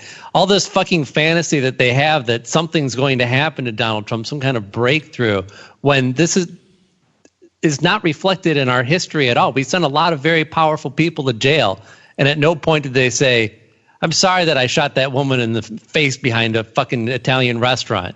I feel horrible about it. I'm a bad person. I'm sorry I raped that person. I shouldn't have beat them. I shouldn't have taken all that money. No one does this. They shut up for a minute. They go do their time. They take whatever punishment they can. Then they come back with a book and a reality TV show, and they move on with their fucking lives. And that's exactly what Donald Trump is going to do. Yeah. It's the American way. So it goes on now. You know, Aaron, you said something that feels like a million fucking years ago. Election night 2016, when I was like, all right, so it looks like, I mean, because when we signed off after doing that live stream, I think we'd all resigned ourselves to the fact that Trump had won, but they hadn't called it. So we were like, oh, we're just, we're going to, hold on to slim hope that it's Hillary, which is the slimmest of hope. But, it was like, but I remember asking, like, before we signed off, I said, what do you guys think he would do if he is elected? What's he going to do afterwards? And Aaron, you brought up something that you kind of talked about it earlier. Start his own media network. Pull a Glenn Beck. Start like his version of the Blaze or whatever the fuck Glenn Beck started up. And boom, he's got a built-in fucking. You've already seen him plant the seeds for that. I mean, I already read you some of the response to Fox News. They were the first to call Arizona in this race, which was a tipping point for where the majority of this country thought this race was going. When Fox called Arizona, the rest of the country went, "Oh my God, Biden's got a chance to win this," and people turned on Fox News. Oh yeah, like I said in the response to that tweet, just announcing that Biden said this thing, and they're like, "Fucking traitors." We're going to remember this. And they're going to remember it, and they're going to take their fucking dollars and their eyeballs to whatever network Donald Trump backs, and it's probably going to be his own, because why would he just – I mean, what would he back? I mean, there's not – outside of Fox News, what's big enough to actually incorporate with? You just start your own. Donald Trump Jr. is going to have fucking podcasts coming out the fucking ass. Oh, maybe we can get him as a guest. That'll last about 3 seconds before he fucking hangs up. And then this last year, anytime that, and Republicans have known this, there's kind of two sides to Fox News, right? And even when calling the election, they have an election desk that I believe follows the AP, or maybe they're just deriving from the same data. But that's separate from whatever editorial desk is controlling, Tucker Carlson's show, or what actually goes on on a lot of the news reports. So there is actually separation in there. So anytime that Fox News in the last year has reported on facts that Donald Trump wished they didn't report on, they were very bad and starting to fail. He's already been prepared. Their news magazines are the crazy shit. Yes, yeah. The opinion side is the wackadoodle shit. But he's already been preparing his people to pivot away from Fox News. Oh, I have family members who are fully on the Trump cult, and the minute that they said when they said it looks like Biden's going to win Arizona, absolute traitors. You people are fucking abandoning your president. We should hang him. Well, why do you think Alex Jones was on the first flight to wherever he could get to where people were demonstrating? Because he wasn't enough attention? He's looking for his next fucking job. Mm-hmm. Yeah, the pendulum swung back the other way, so it's guess what's game on for Beck and well, unfortunately, what's his nuts has got cancer is not gonna be with us very much longer, but it's prime time for him. Oh, greatest hits! Guess what's gonna come back? We're taking our country back. You know, it's interesting you bring up Alex Jones because I this is the best thing. Biden winning is the best thing to happen to Alex Jones because I think when Joe Rogan left California a couple months ago and moved his entire podcast and everything to Texas, he's right outside of Austin.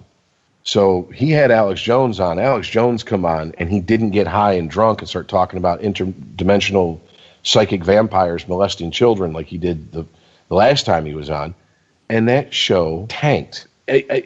Like Alex Jones needs he's the type of guy in the media, he needs an adversary. He needs a windmill to tilt at. And with Trump in office, he got far out there to where he was like I said, interdimensional psychic vampires molesting children and shit. And it was amusing, you know, and it kind of scary because you realize there are people out there who actually believe what he's saying. But for the most part, most people were just laughing at him. Now, if he reins in the crazy a little bit, there's going to be like when he made his name on Obama. I mean, Christ, Obama wasn't even in office for 6 months, and he put out the Obama deception, and that really had nothing to do with Obama. Besides, he name checked Obama in the title and used him as a jumping off point to basically attack everything that's not like super conservative. Thanks, Obama. He gave us Alex Jones and Donald Trump. This is not looking too good in hindsight, this Obama presidency. It just ended up with a lot of nonsense. No. Those people's parents needs to be the one that we need to be beating the shit out because they're the ones that gave us these morons. Like Obama had nothing to do with it. What's the drop from the dream? Like God's like, leave me out of this. Obama's like, leave me out of this. Yeah. I wasn't in the room when when his mama got pregnant. Yeah, I have nothing to do with these two idiots. But no, I can kind of see it, and I think that I really do. I really hope he takes his fucking crazies with him and they leave the GOP. Not that I'm a big fan of the Republicans and I'm like hoping for some sort of like bounce back for them because I've never really been that guy. But we got to pull away from the edges. It's the craziness. We got to pull back more towards what politics is supposed to be, which is the art of compromise. Honestly, the best thing for our democracy, I think right now, would be if the Republican Party actually does split. If we see Donald Trump create his own party or whatever the fuck happens, they split that electorate up because then that actually gives us a chance to split our electorate up. I'll say our as in because I voted Democratic and usually do. So I'll identify myself with the Democratic Party.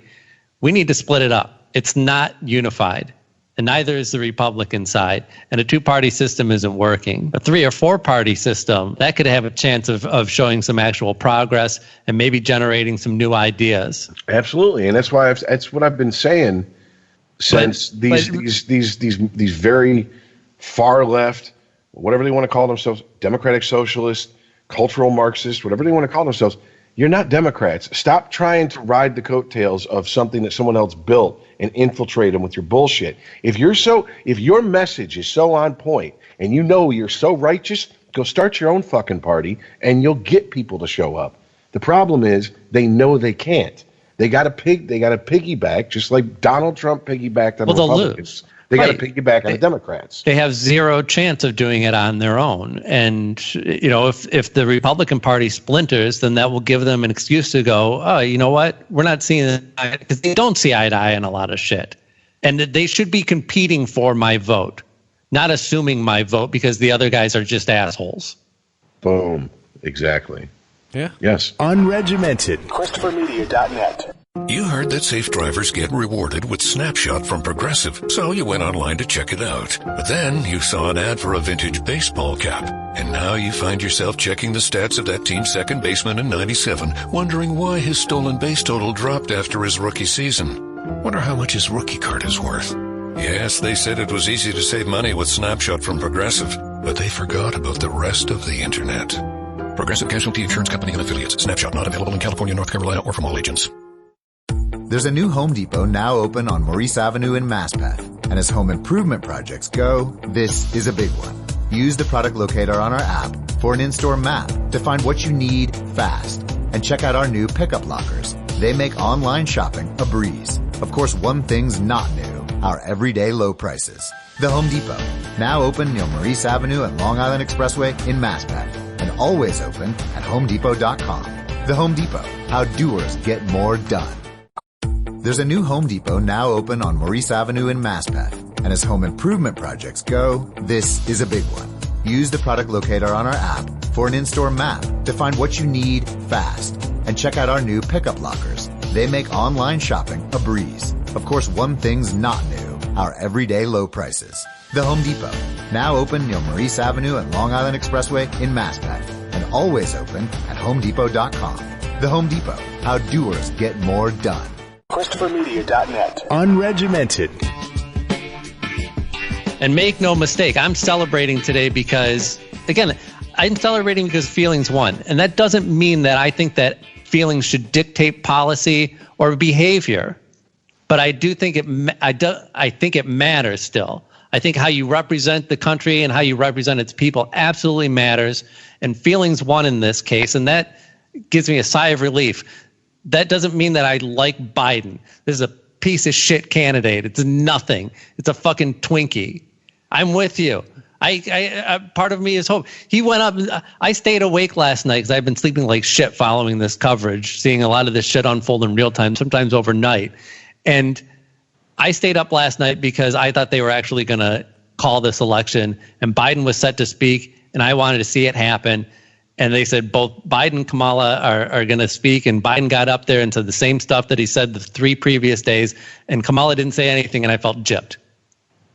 Because I knew at that point, I had already celebrated, honestly. I know that Nate Silver is a pariah because he didn't see Trump coming, but if you followed his predictions, they all came true so far, and he was calling this election long before any desk was. And I had already smoked my joint that I had set aside to celebrate his victory. I was like, this is done. But I wanted to hear from Kamala because I don't really care what Joe Biden does right now. I want to see what Kamala does. I'm not saying I have 100% faith in her or that I'm energized by her, but I'm a lot more interested in what she does over what Biden does right now. Well, you and I both, but probably for different reasons. Here's because I posted something about, basically, like I said, Trojan Joe. Basically Joe Biden's a Trojan horse to get Kamala in there. And I did it in a joking manner. And I had a few people, I'm okay with that. It's like, I have reasons why I'm not, and none of them are the reasons that I'm going. I understand. God, if she ends up president, if you have any doubts about her, we know the same tired fucking fallback position is going to be taken. You're racist. That's a laughable position to come from somebody who probably voted for Bush Jr. You know what I'm saying? Like it's not like this game has not been played before. You know what I'm saying? Oh no, yeah. W was a Trojan horse to get fucking Daddy's boys back in there. That was absolutely straight up Daddy Bush's fucking entire cabinet. Right. Daddy Bush had 3 terms. Yes. Absolutely. No. And that's what I'm saying. But see, you know me well enough when I say something like that I'm not going to let the other side off either. Other people just assume that, oh, you're hating her because she's a black woman. First of all, 4 years ago, she wasn't black, according to the media. And this is on the media. I don't put this on her. I do not put this on her. Okay? 4 years ago, she was, what is it? Indian and whatever the fuck else. Now, all of a sudden, she's black. And I'm like, okay. Well, now so she's black and South Asian, according to headlines today. Yeah, media's going to media whatever. The last 2 weeks I've watched more television news than I have in the previous 4 years. And I'll be glad when this shit's done and completely over with, so I can go back to not watching television news, because it's absolute horse shit. Like, and it's not just the political stuff. I'm just talking watching the news. I'm like, I don't give a fuck about any of this, and none of this shit you're reporting on matters. Scare, scare, scare, fear, fear, fear, scare, scare, scare, fear, fear, fear. That's all it is. I just can't handle it. And so I put the blame at their feet, and unfortunately, she's going to end up taking the brunt of it, because people won't be able to separate that this is the media saying this about her. This isn't her saying this about her. So that doesn't matter to me. What bothers me is her history with nonviolent drug offenders, and the narrative that's already starting to be spun of, well, she did some criminal reform and in California, and this blah, is like the criminal reform ticket for the Democrats. Yeah. And I'm like, and not in ways that is looked kindly upon these days. Everyone forgets Joe was one of the authors of the crime bill. Yeah, that's what I'm saying.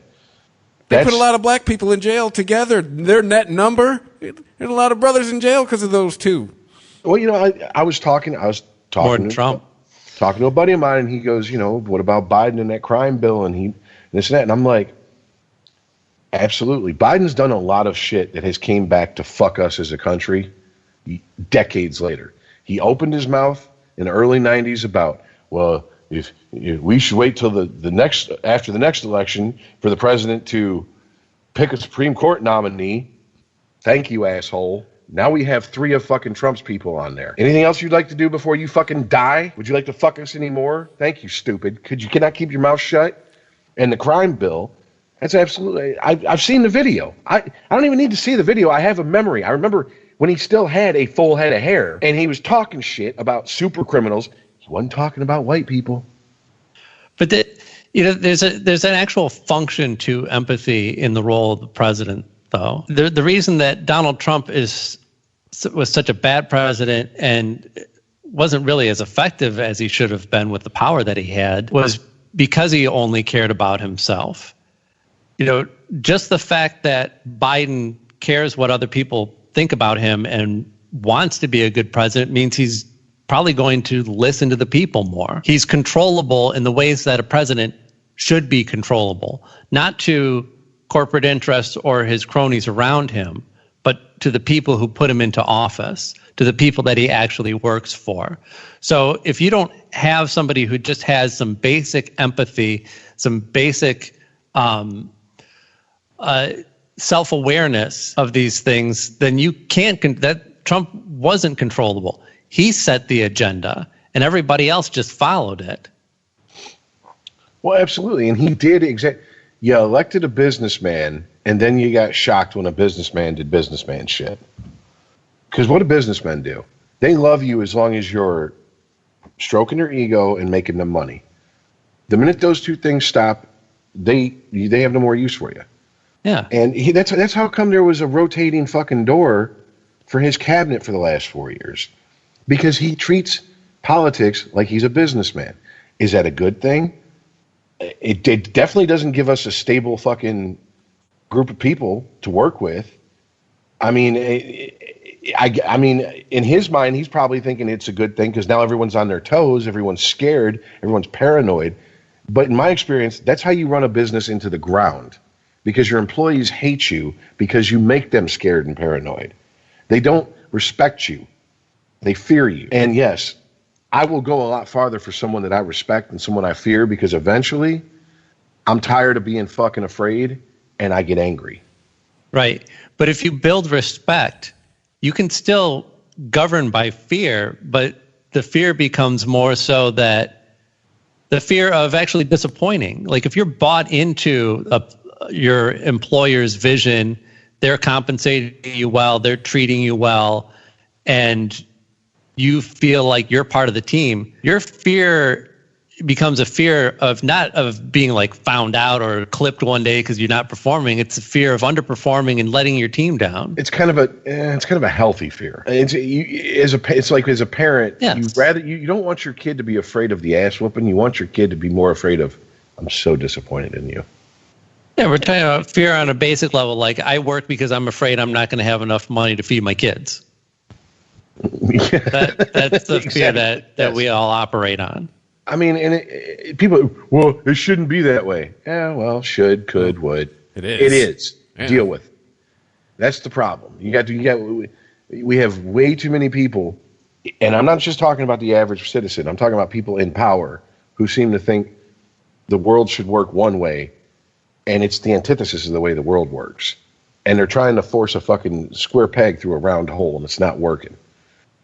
And my only hope, I said this when Trump was elected. I kind of feel like I'm Dave Chappelle when he was on Saturday Night Live after Trump was elected. He goes, I hope he does well because he's behind the stick of the plane we're all in. I don't want to go into a side of a mountain. I hope Biden does well.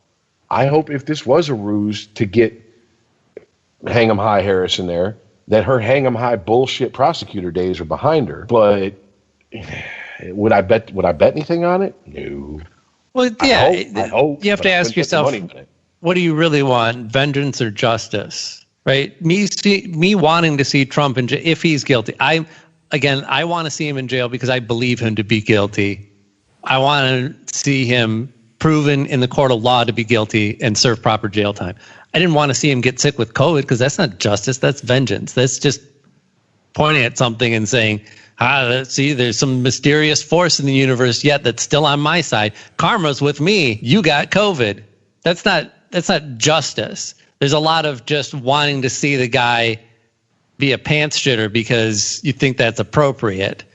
There's not a lot of satisfaction in that for me. And again, you're not going to see him shit his pants because we don't see that. I said, him anyways, it was the best COVID ever. Nobody got COVID like he did. Yeah.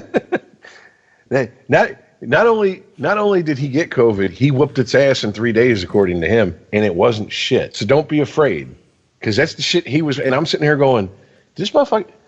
Like I try not to be on like some tinfoil hat shit about this, but it's like, did he even have it really? Oh, you're going to that dark side, huh?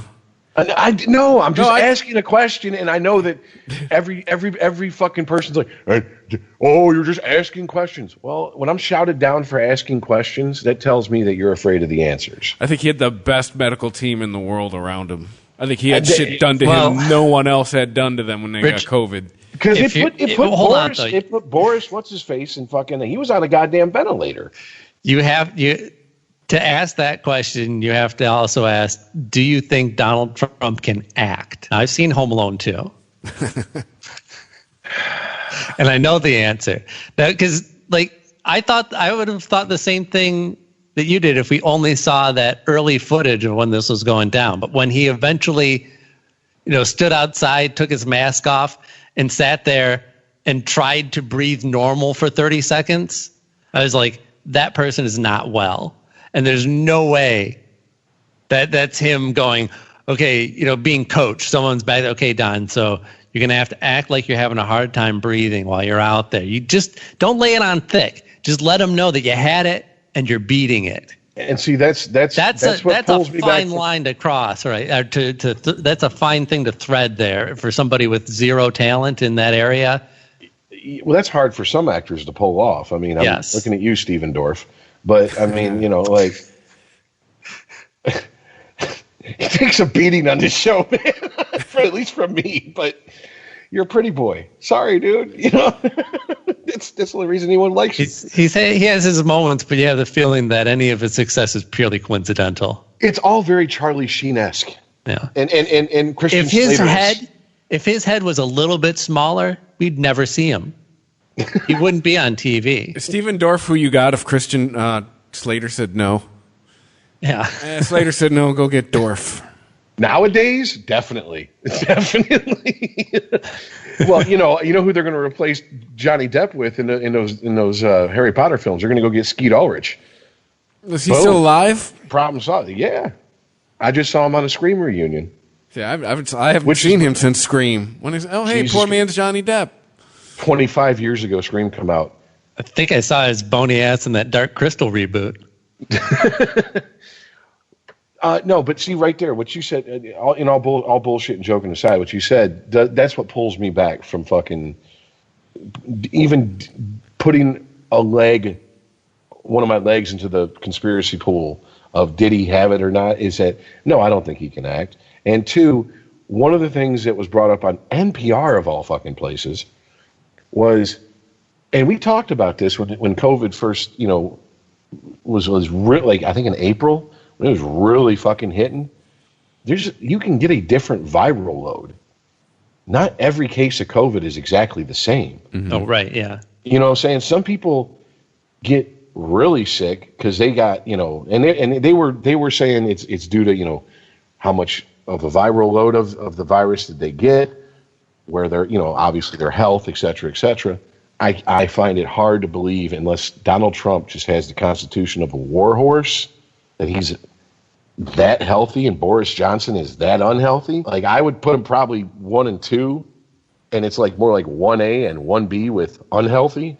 But what do you think about, he's an egomaniac, right? And going to Walter Reed is a sign of weakness. I don't think he'd do that on purpose. No. He's not the kind of guy to play things up for sympathy. No, when he went to Walter Reed, that's when... Well, I'll make myself look weak. I had a few friends that were like, yeah, okay, whatever, man. This is a ploy to get some fucking sympathy and to downplay the virus. And then they're like, he's going to Walter Reed. I'm like, I don't think this is a ploy, dude. That projecting strength is more important than anything to someone like Donald Trump. Either way, not representative of what COVID really looks like, right? You're taking one person with the best health care in the fucking world. Yeah. And trying to use that as a template for who probably...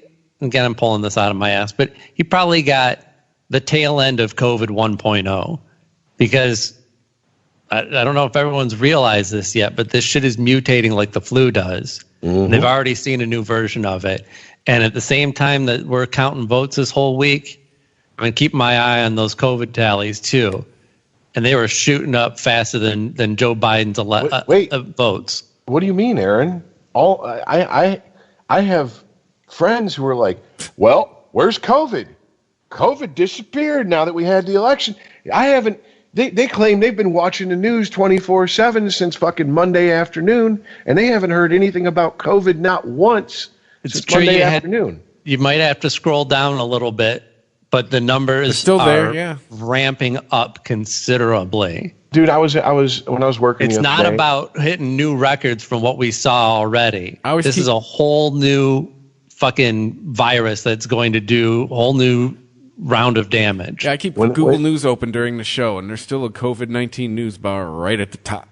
Yeah, when I was working the other day and I was in the car, I was listening to NPR, and for an hour they were talking about this new surge in numbers with COVID, and I'm like, but see, I can't tell these people I heard it on NPR because they're going to go, whoa, it's NPR.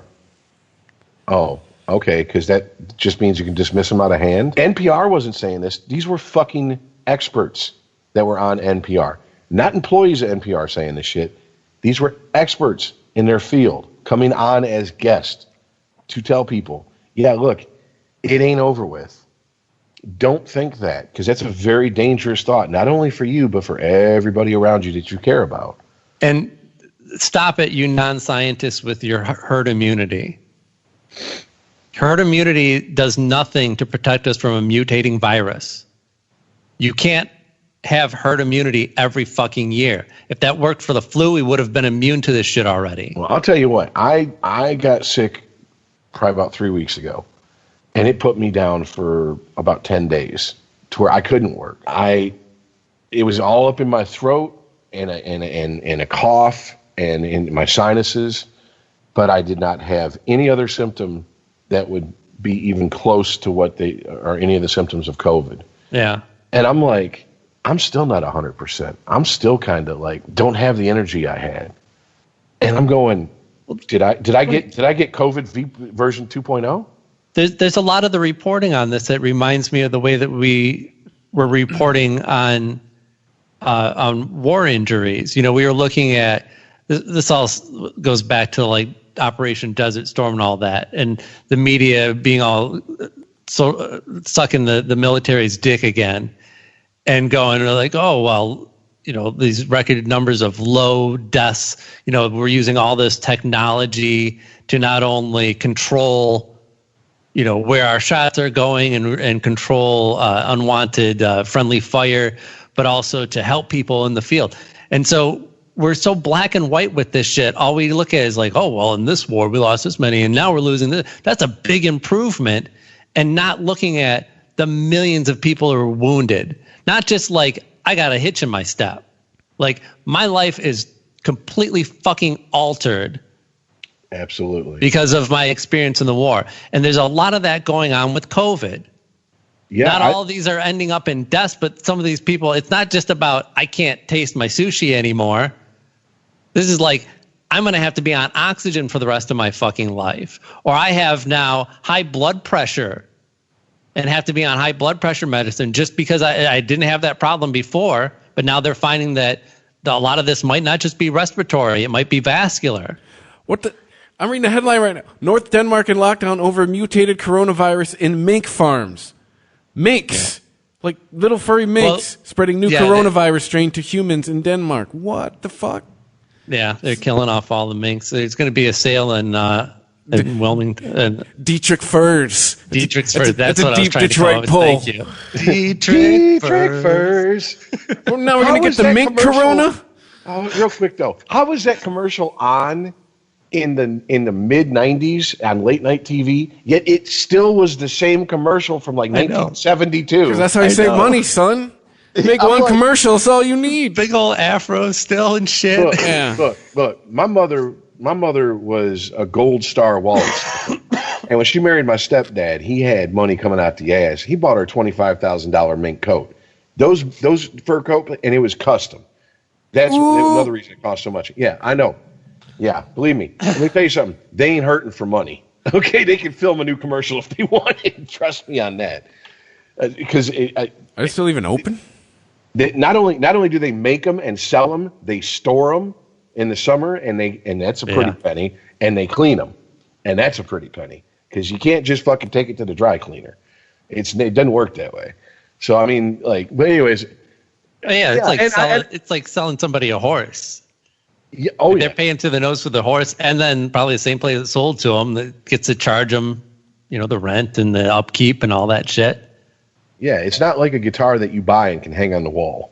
Right. And it's just, oh, look, it's like a piece of art. No, you hang a fur coat up on the wall, that shit'll look raggedy as fuck after about 6 months. They have to be very specifically taken care of. No shit. Dietrich Furs still around. Yeah. Oh yeah, dude. I'm telling you, my mother had many fur coats in her life, and she just by watching her and how much money was spent on that shit, I was like, that's ridiculous. There's no coat in the world worth spending this much money on. Well, it's going to be patient zero for COVID 2.0 now. Minks. Because they're going to ship all their COVID minks over. So now we're going to have to worry about no more good old-fashioned bat corona. Now there's mink corona. You know, I will say that mink corona. Is Randy Marsh now fucking minks? Is that how this happened? I will say this because I'm comfortable enough to drop his name because he was on the show and he brought up that he tested positive. Earl tested positive for COVID earlier this summer, and we were talking, and he's like, I went to the doctor, and there's a bunch of cardiovascular stuff that I never had before that now they're bringing me in and they're sending me to this specialist and this specialist and this specialist. And I'm going, I get it, dude. You're not the healthiest guy in the world. He's a bigger guy, but at the same time, I'm like, this is rapid onset. Did you ever think that maybe there's a correlation between you testing positive for COVID and this, especially because a lot of it has to do with his breathing. and his vascular system, like you said. So, Aaron, we that's what I try to tell people. We still don't know what's going on with this shit. You want to take that fucking risk? I can't stop you from taking the risk. But I'm going to tell you what. You put me at risk, you and I got a problem. Period. End of story. I don't give a fuck. Rich is like, I get COVID. We all get COVID. I mean, I'm not going to go around licking door handles and sneezing on people, but you know what I'm saying? Like if I had a full-blown case and they were like, yeah, you're going to have to come in. We're going to put you on a ventilator. We don't know your odds if you're coming off it. I'm stopping at every fucking party store and coughing on anyone not wearing a mask before I go get put on that ventilator. Like, oh, I'm sorry. Herd immunity, bitch. Yeah, there you go. You're not going to go all Rudy Gobert and touch the microphone, everything before you leave? No. Did you ever see that clip, Aaron? Yeah. Fucking idiot. Dick. And then he ended up having COVID. But fucking Mark Meadows has COVID, and now I think at last count 8 people in Trump's circle. Think Trump will get it again? His White House team. I hope. It's got to be someone he's in close contact with all the time. I'm glad that we kind of are talking about this COVID stuff, because I wanted to bring this up because something has happened in the state of Michigan that I'm not really sure if a lot of people outside the state of Michigan know. We're not officially back into like lockdown like we were at the beginning, but they've retightened that belt a little bit on us. Yes. And one of the things they're doing is, if you go to a restaurant to eat, they have to take your information, your name and your phone number. Yep. Because if someone and they have to hold on to it for 4 weeks. Within that 4-week period, if anyone tests positive, they can notify you, and basically it's voluntary contact tracing.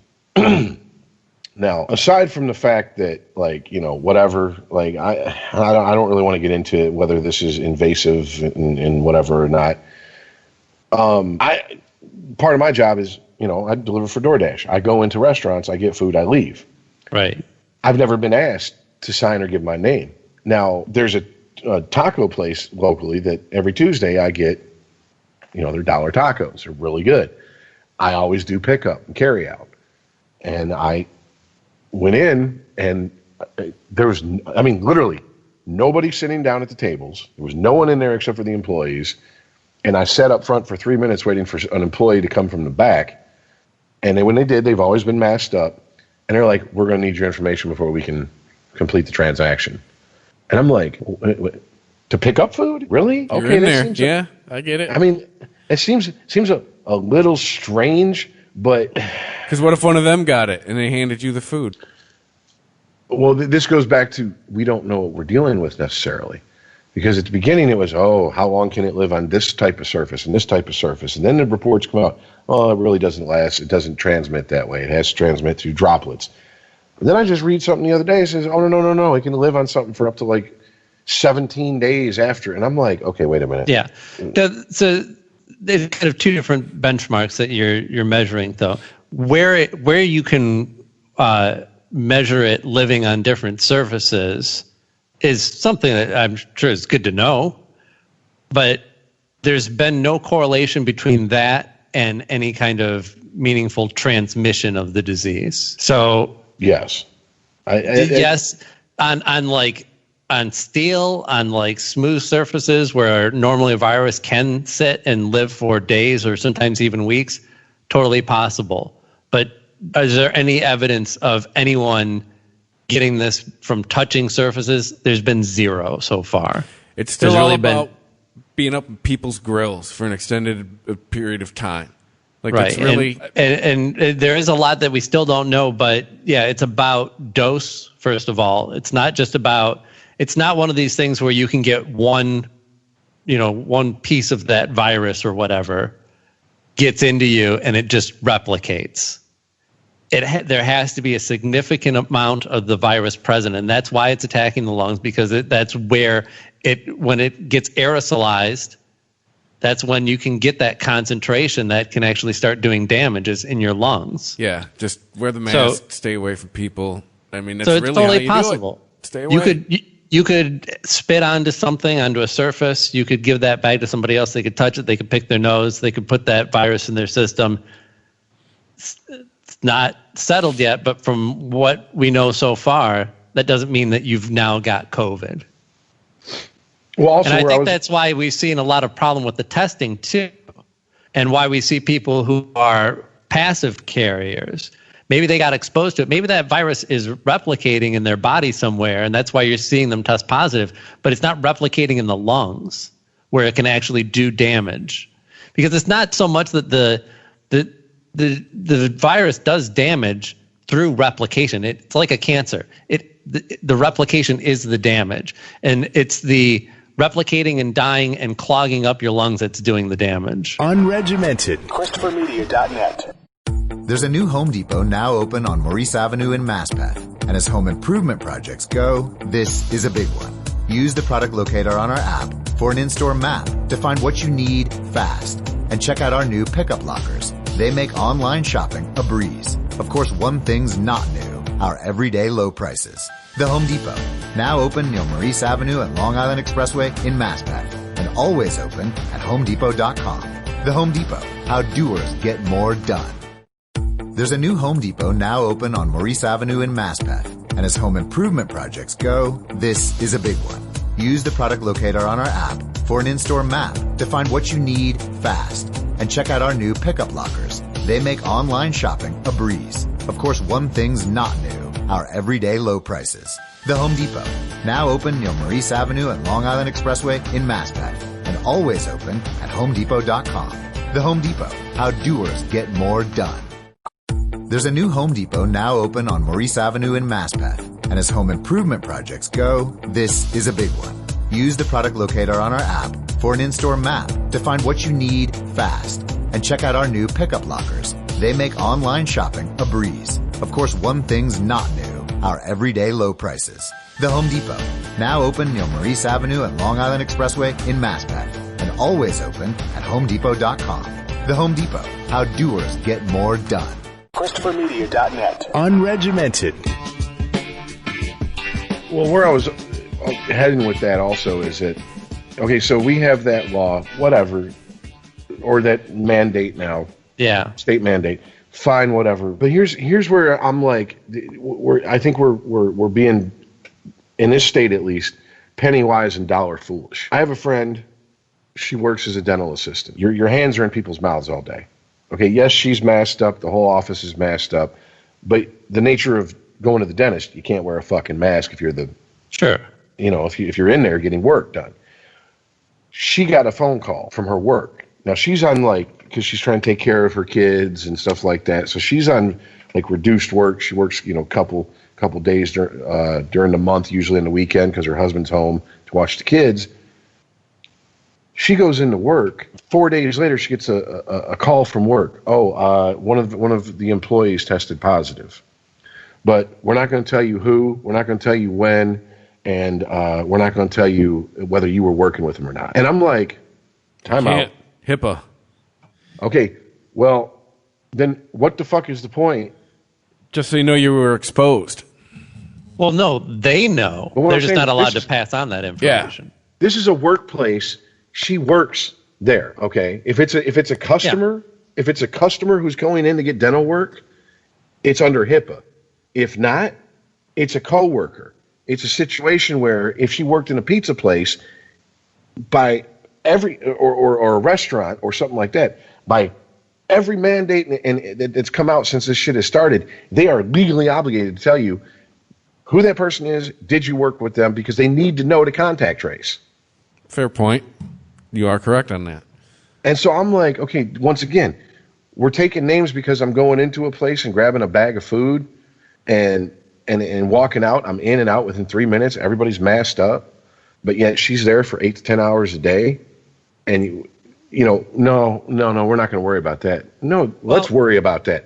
You know what I'm saying? Like, people are bitching about putting a mask on. These are people who have no problem putting a mask on. These are people who are not upset. They're not saying you're oppressing me by making me wear a mask. These are people who are in the medical field who, some of them have probably seen COVID up close. And because, let's be honest, dentist, I know it's not ER worker, but you do see people come in. Probably some dentists have seen some sick people. Have a dental emergency, got to go in, got to have something. I mean, if you have an abscess, it ain't going to wait for you. And I don't think having like a massive abscess to the point where your face is swollen up with a pus sac while you have COVID is a really good thing. So somebody's had to work on these people. You know what I'm saying? Like, yeah, this shit makes no sense. Once again, it's like you're spending thousands of dollars to chase a penny. It doesn't, like, across the board. Let's either do it or don't. That's the one thing that I'm at odds with a lot of my friends about Biden being, if he was president, because if he does a national mandate on masks, I'd rather just do that. To be honest with you, do you remember, was it Fauci who said, like months ago now, if we just masked up and stayed the fuck home as a country for 2 weeks, yes, we could fuck stomping the curve. We could damn near fucking get this shit out of here. And I mean, New Zealand didn't even have any fucking cases until they started letting people back in. We would have American history X'd this virus. I mean, New Zealand had 0 fucking cases until they opened up their borders, started letting people come back in again. Why? Because New Zealand went on that type of lockdown. I mean, it does work. Now, granted, New Zealand is a fucking island. It's easier to quarantine yourself on a fucking island than when you got Canada to the north of us and Mexico to the south of us.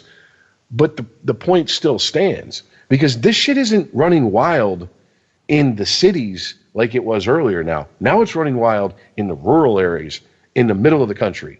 But we've missed our chance to control this, though, right? I mean, if Trump was somehow incentivized to promote safety and promote people protecting themselves and others and wearing masks and all that shit, then we would have a chance of acting in a unified manner that will allow us to get our hands around the throat of this virus. But now, I mean, there's no way that Biden can undo that damage.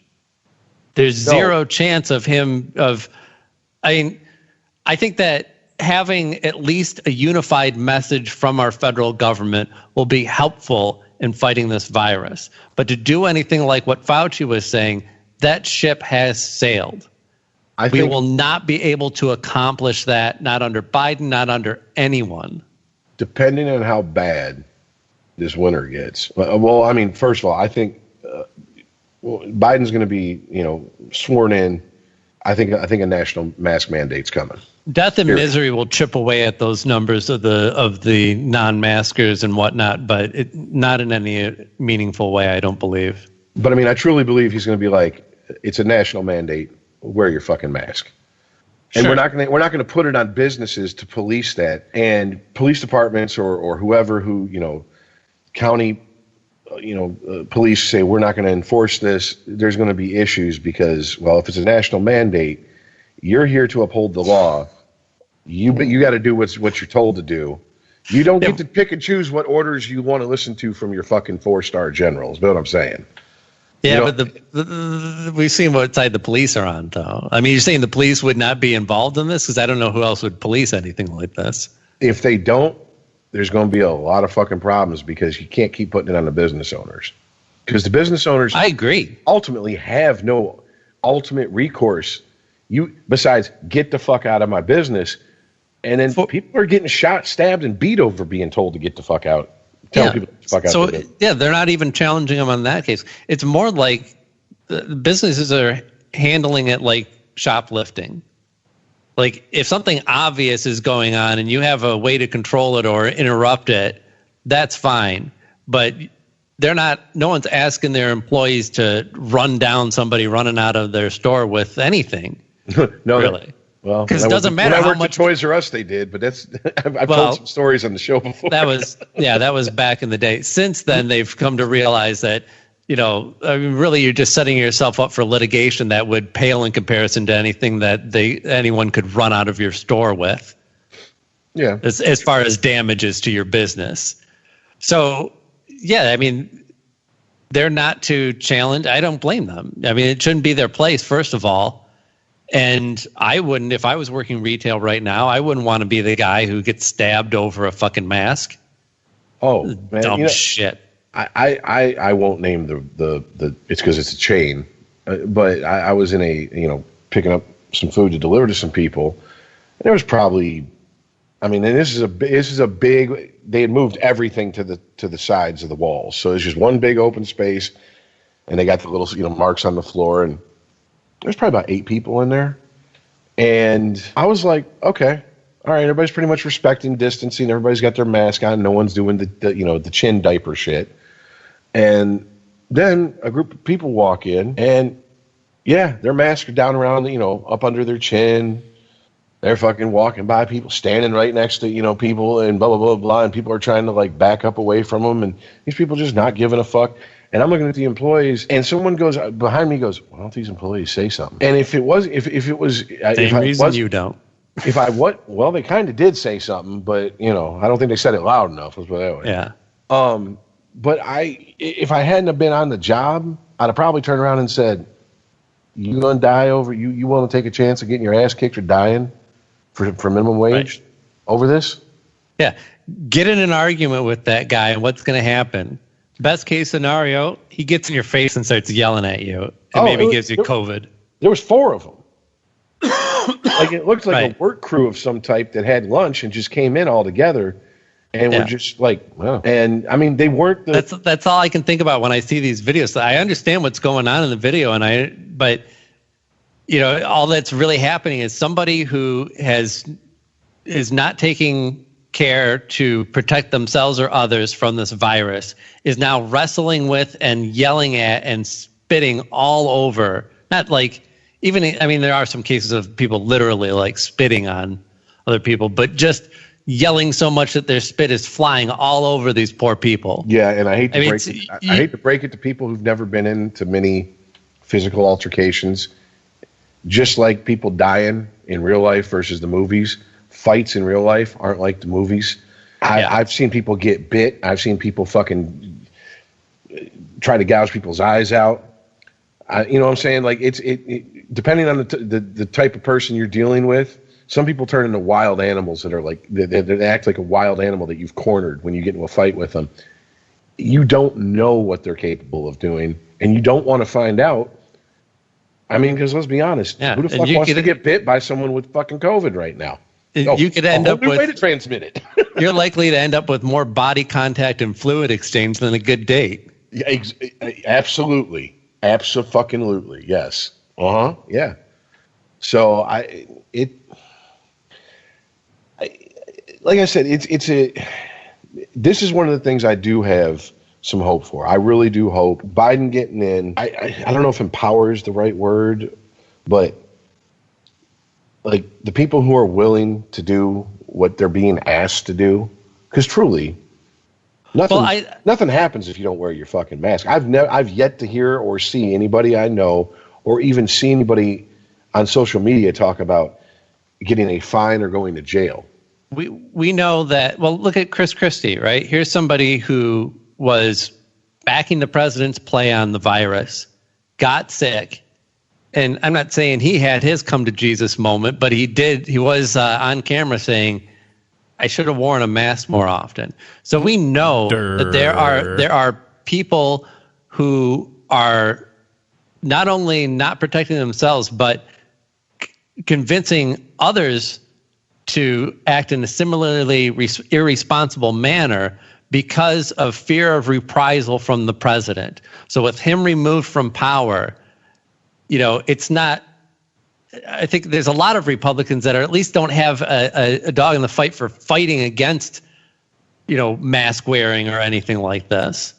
Now, on the other hand, if Joe Biden makes it a national mandate and tries to police it, now you got a cause. Now you got something the Republicans can fight against and something that they can dig into. So I don't know if trying to police this, I don't know if policing it is going to be ultimately successful, and it may just backfire because it will just repoliticize the argument. There's no good answer. No, there's not. And it's a societal problem that runs very deep. It's not really a problem. It's the way it's manifesting itself during this situation is a problem. But here in America, it's individualism, standing, doing your own thing has always been America since day one. All hubris, zero history. We get a fresh start, and we're the most important motherfuckers on this planet. Yeah. Back-to-back World War champs. And it happens again with every generation. Not my problem. The sins of my forefathers, not my problem. Well, I mean, let's be honest. I'm not going around kicking little Japanese children because of fucking, Pearl Harbor. And nor should I be. But I mean, let's be honest, we can learn from the mistakes of our fucking forefathers. Yes. It's at the very least, that's what we should do.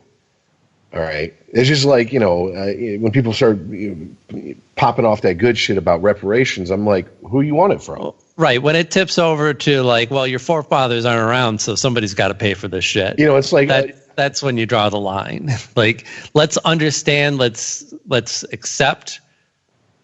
We could take some responsibility as a race if we want to look at white people as a race of people, which it isn't. I mean, we're all one race. But then I guess if you're going to identify that way, then you got to take some responsibility for their actions. I have no tangent-ish. I've found out a lot of profiles lately. It's the only race you can get away with just putting white on the application. Everything else, you got to be really super specific what race you are. But white's it's the only thing. Caucasian has vanished. You just fill out white now. Yeah, well, I can't wait till we find other intelligent life somewhere else out there, because then we can truly have an understanding of what another race looks like. Well, no, this race and racism shit is all bullshit. I'm glad there are 2 races, 3 races. They're just one. We're all the same fucking people. Humanoids. I'm glad you brought this up, because this is something that I don't think. I mean, I'm not trying to die on this hill, but I do find it very fucking amusing. 2016. Oh boy, white males got Trump in office. Blah, blah, blah, blah, blah, blah. White males are the biggest threat to this country. Blah, blah, blah, blah, blah. Rubber. Okay, cool. Why don't you look at the demographic of people who voted for Trump and who he actually gained ground with and who he lost ground with? Yeah. The only group that voted less for him in 2020 than in 2016, white males. Yeah. Every other demographic, he gained fucking ground. Now, we're not going to hear about it endlessly. But what I do find funny is, and when I say funny, I don't find it funny. I find it pathetic and sad, is watching the Latino community rip itself apart over this Trump shit. Because, man, election night, I sent Chris some of this shit. Screenshots direct from election night about, these fucking Cubans, they're not Latinos. They're wannabe white people. They're selling out other minorities. First of all, hold on a sec. Well, they're just more Christian than you. On top of that, you got to think, where the fuck did they float 90 miles across an ocean on an inner tube to get away from? You think they're going to vote for anybody who even hints around at anything that sounds socialist or communist to them? Yeah, that's the thing. They've actually lived oppressed lives. Yeah. You're not going to get them to vote for people who are popping the same shit they heard all their lives in Cuba, and they were like, I'd rather risk death than live under this anymore. Whether you're blaming the white man for your problems or trying to identify Latino voters as a block or thinking that all black people are criminals, it's all the same mindset. You're confusing correlation with causation. You're thinking that with white males comes oppression. You're thinking that with Latinos comes a certain mindset. Thinking that with black people comes crime. These are correlations. We had a problem with how people who wielded power in this country wielded that power. We have a lot of issues with that. And that happened concurrently with the white man being the one who was wielding that power. Do you want to try and write me some alternate history where women were the dominant power in the creation of America and it turned out different? I don't think that it would. I think that's just who we were at the time, regardless of who is wielding that power. In the same way that, like, you can't say that Sure, you can point to statistics that tell you, well, look at all this crime being committed by black people. Well, that's what happens when you put all of a certain type of people in one neighborhood and make sure that it's not going to get any economic opportunity. Crime is going to happen.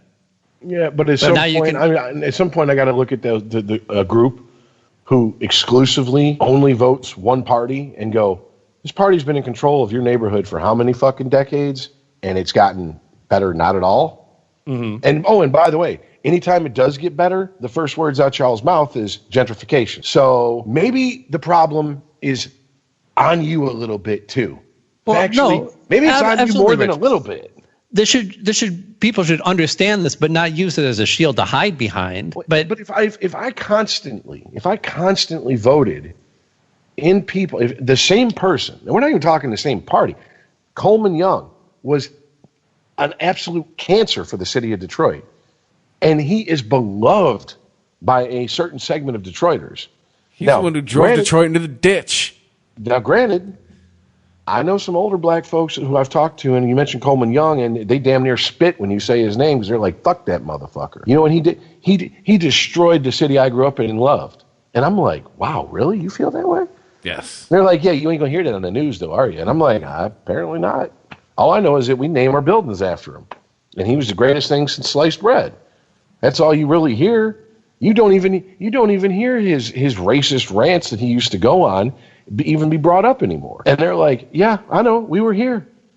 I mean, the neighborhood I lived in when I lived in Detroit last time, Mr. Washington, his family lived there since he was a little kid in that exact house. And he's like, this used to be a mixed neighborhood. It used to be white people, black people, Hispanic people, had a couple Vietnamese people even. Within a 2-block radius, it's all black and he looked at me and he goes, except for you, young blood, and your friends who live next door to me. And I'm like, okay. Oh, sorry for bringing down the property value, Mr. Washington. But I understand that attitude because you can't. At least when you're talking about things that are in the past, you can't have a litmus test for them because nothing is 100% pure. You keep picking at something, you're going to find the problems with it eventually. Any person, any organization, you dig deep enough, there's the flaws. You'll have nothing left to pull from to inspire you. There's a lot of imperfect people that did a lot of great things in this country. It's like trying to separate the art from the artist. I don't know, if you can't do that, how are you going to enjoy any piece of art? Because eventually you're going to find something about that person that makes your stomach kind of curl and go, oh, well, I don't feel great about supporting that. This is why I can't get with this identity politics bullshit. These woke politics of they're a bunch of secular people looking for a Jesus figure, a perfect figure.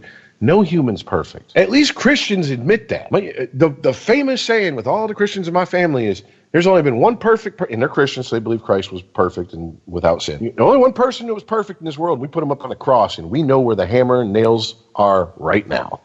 So are you in a hurry to be perfect? Humans are flawed. And I'm like, if a Christian can be that enlightened, with their backwards learning and all this shit, that it's always put on them, then how come all these college-educated fucking gender studies motherfuckers can't see the same thing? Because you've been indoctrinated into a cult, man. You are sitting here obsessing about the color of the dick that's raping you in the ass, instead of being upset that you're being raped in the ass. I don't care who's fucking me from behind by force. I just don't want to be fucked from behind by force. And I don't understand. You can't keep going back to the same well that's been poisoning you for fucking decades and never change anything and expect something different. It just doesn't work that way, man. I mean, that's why it's like this whole putting blame at the feet of, well, Trump won because of white men, and well, now it was like, I guarantee you, in the next week, I'm going to read some of these woke flake, blog posts and posts online. They're going to say, it shouldn't have been as close as this. You won. Shut up. Yeah. Stop it. But grow the fuck up. People have different opinions. I understand you hate Trump. I understand he inflames a lot of fucking feelings in people. But not if you're going to lump everyone who voted for Trump into the same category, then guess what? don't get mad when everyone lumps your black ass into the same category as the motherfuckers out there committing crimes. I don't want to hear it. If all us white people are the same because one white person who's racist, voted for Trump, so all white people who voted for Trump are racist, then I guess every black person I know is a criminal because I know a black person who is a criminal. It's good for the goose, good for the gander. And see, it's all false bullshit. None of that is reality. It's all perception and how you want to see it. Because I'm telling you, the bullshit that went on this last summer, I deliver all over. I deliver to so far away in so many different areas that I've never been into before. I was telling Chris this. There's entire subdivisions in Livonia. When I go deliver to, I don't see one white face, and it is upper middle class all the way. Don't bring that Antifa bullshit trying to burn and loot their homes to that neighborhood, because I guarantee you they'll light you the fuck up just as quick as a bunch of fucking white people would in the whitest of white neighborhoods. People are people.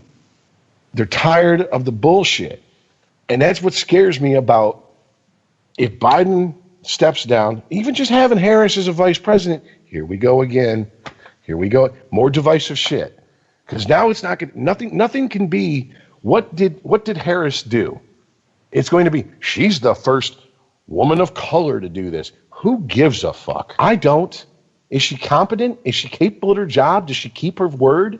Does she work for the people? Remember, was it 2016 or 2018 when that trans woman was elected to Congress? It's one of those two. It was one, and she goes, and she was. We talked about this on the show. She was on CNN, and they said, so what are you going to do for the trans community? And she goes, exactly what I'm going to do for the rest of my constituents. I was elected to represent my district, not just the trans people in my district, because if I did, that's less than 1% of the people who voted for me. And that's ridiculous. You don't want to be elected as a trans person so that you can represent trans people. You want to be elected by people because you're a competent person. Yes. And if you want to be reelected, you have to understand your constituents means there's people that didn't vote for you that will never vote for you, but you are elected to represent them just as much as the people who fucking threw their sport behind you. If we get to the point where we allow our politicians to pick and choose who they're actually going to represent, like openly like that, I mean, because they already do it with special interests and PACs and lobbyists. Let's be honest. You got the money, you're going to get your issue looked at a lot quicker than someone who doesn't. But if we allow them to openly do that, we might as well just burn this motherfucker to the ground and just go back to wherever the fuck everybody came from. Just give it back to the Native Americans, man. Because it's over. This experiment called America, it's a fucking crashing failure. Yeah, and this idea that Trump was voted out of office, now we can begin to heal. Well, the healing has yet to be proven, right? We'll see if there's any healing going on. This was just about putting out the fire so that we could assess the damage. Absolutely. I mean, look, electing Biden isn't healing shit. It's putting a tourniquet on democracy. And Andrew Yang, God, it hurts when I listen to Andrew Yang because I'm like, I really want to believe in my heart that it was just he didn't get in front of enough people with his message. And it wasn't a. He's my alternate universe candidate for sure. Yeah. Him and Tulsi. Yeah. Put him on a ticket together. I'd have been motivated. You know why? Because I think both of them are young enough and they're just outside of these political people and these people who are raised in these political families and are groomed to go into politics to where they can go in there. Now, my only concern would be with the system itself, because it's such a corrupting force. Would it corrupt them once they got into power? Because that's what I think truly happens. I truly believe that's why I bought into the Obama hype train in 2008. I thought he was young enough. He didn't come from a political background. He didn't have a political, a powerful political family backing him. Maybe he can get in there. But he got in there, and what happened? Either he chose to play the game or he was told, did you see what happened to Kennedy? Play the game. I don't know.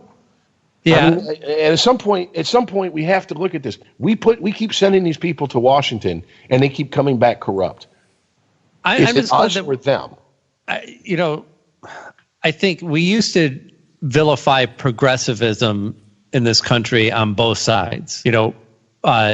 Clinton didn't run as progressive. And that's a shame because progressivism is always written off as like pie in the sky ideas, stuff that'll never happen, stuff that always falls flat against reality. But when your reality sucks, like the reality of the situation of money in elections or healthcare in America or our voting process, if the reality sucks, then we need to be throwing every pie in the sky idea at it. Because a lot of these things you don't know if they're going to work or not until you actually try them out. And Andrew Yang, though, isn't just pulling ideas out of his head. He's not sitting around thinking about, what would be the ideal American experience and how could I present that? He's looking at the numbers. This universal basic income wasn't pulled out of nowhere. They've studied this. Yeah, that's been. He's got the numbers on it, and that's why he pushes it. But he's also able to do it in a way that's, I think, actually inspirational. He didn't get enough TV time, and if he did, I think he would have started to inspire the right people because he's good. And I hope we haven't seen the last of him. He was on CNN yesterday, maybe the day before. The Lecture Network. And they were, so what do you think? And they're burning time. They're waiting to see if anything new's coming in. So they start, kind of going off script. And they asked him, they said, what's your opinion as a former presidential candidate? Why is the Democratic Party losing the white working class? Or just the working class, period? And he goes, when I would go walk into a blue collar area, whether it be a retail store, truck drivers, whatever, and I go up and say, hi, my name's Andrew Yang, I'm running for president. They go, oh, what party? And I'd say Democrats. And he goes, you could almost visibly see him flinch or pull away from yeah. Yeah, I saw that. And he's like, that's not right. Like the Democratic Party there's people in it who have bought into this identity politics shit to where they think it's their job to police politeness in society as politicians. Yep. Not using someone's pronouns is not hate speech. It's not violence. It's not a hate crime. It's being an asshole. Okay? I'm sorry, go ahead. Well, there was another important part to what he was saying there. He wasn't blaming it on the people or division in this country. He was blaming it on the Democrats' message and lack of an inspiring message. Boom. Exactly. Yeah, didn't he say he doesn't talk about things that the working class want to hear? Like they don't talk about things that resonate to them. Right. He's not going to them with an agenda saying, well, this is the message that they need to be getting, because if they're not with me on these issues, then they're going to be left in the dust. Unregimented. ChristopherMedia.net. There's a new Home Depot now open on Maurice Avenue in Maspeth. And as home improvement projects go, this is a big one.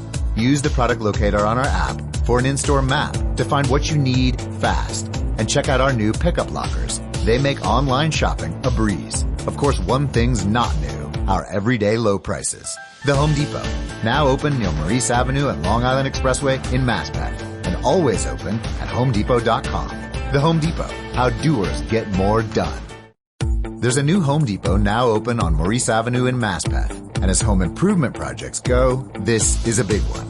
Use the product locator on our app for an in-store map to find what you need fast. And check out our new pickup lockers. They make online shopping a breeze. Of course, one thing's not new, our everyday low prices. The Home Depot, now open near Maurice Avenue and Long Island Expressway in Maspeth, and always open at HomeDepot.com. The Home Depot, how doers get more done. There's a new Home Depot now open on Maurice Avenue in Maspeth, and as home improvement projects go, this is a big one.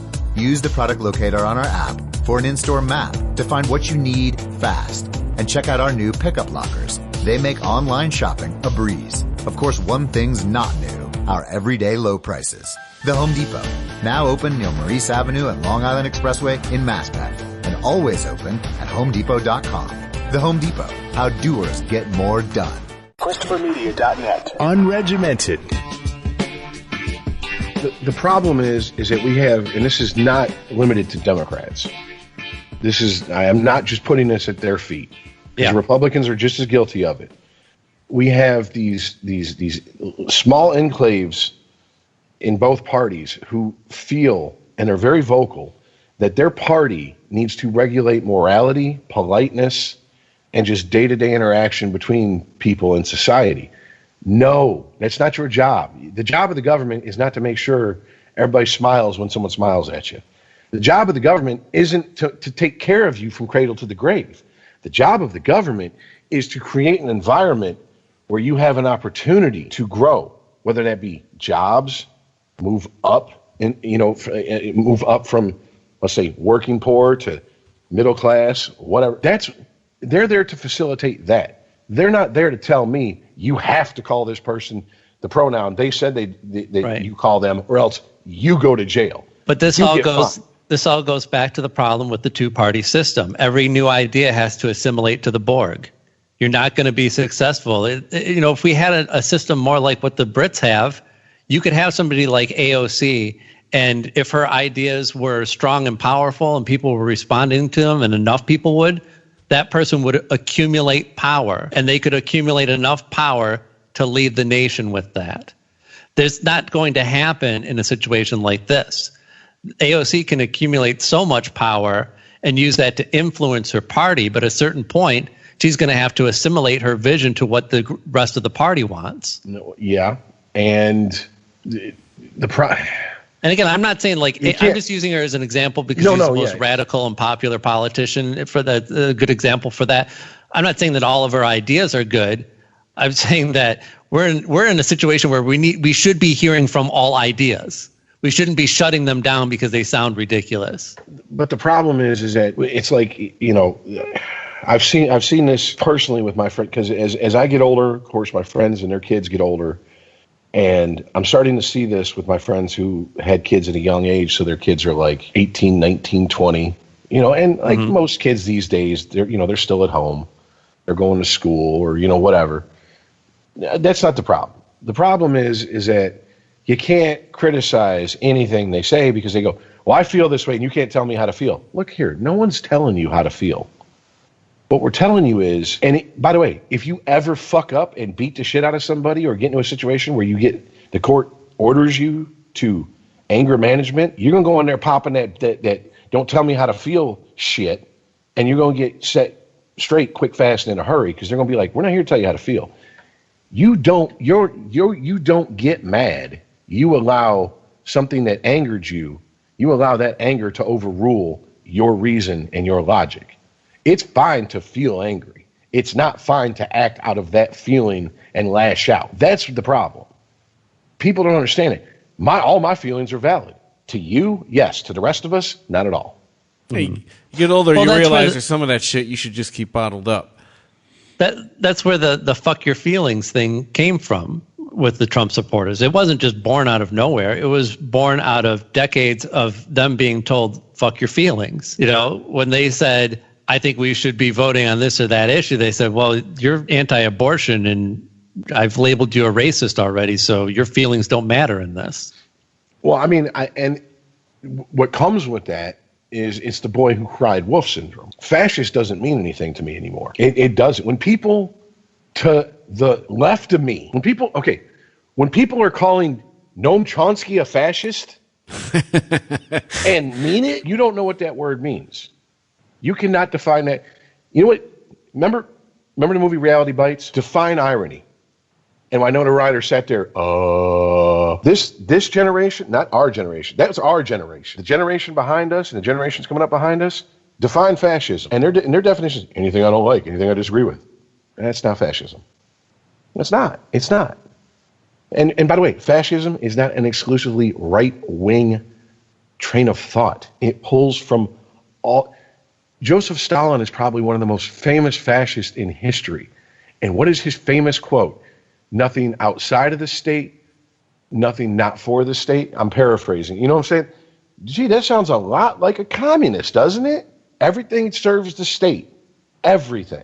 They're both authoritarian. They're both rule with an iron fist. Really, truly, to be honest with you, a fascist is just an honest socialist or communist. They're at least being honest about it. They want to fucking control you. But these people throw the word around so much, it doesn't mean anything. It's like, oh, this person's racist. Why? They don't like Old Town Road by Lil Nas X. That's the bedrock you're building your case on. You're an idiot. I can't talk to you. And I'm not joking. I've had that conversation with a person, and then I have never talked to that person again after I told that person they're an idiot, which I did because I just didn't give a fuck. I'd had enough to drink. But I mean, like, all these little this bullshit. I hope so. I hope. I sound like Andy Dufresne, or I sound like Red at the end of Shawshank Redemption. I hope we can just can we stop with everybody who disagrees with me is a Nazi, is a fascist, I don't label everyone communist, but when people are walking around calling themselves communist, what the fuck am I supposed to call? Like, that's like me going up to a neo-Nazi and going, "You're not a Nazi. Motherfucker, you're wearing a swastika. This is a Nazi. That's a Nazi." Okay? And you know how I know that? He's telling us right here. He's no bones about it. That'd be like me going up to Derek Vineyard in American History X going, "You're the most tolerant person I know." What?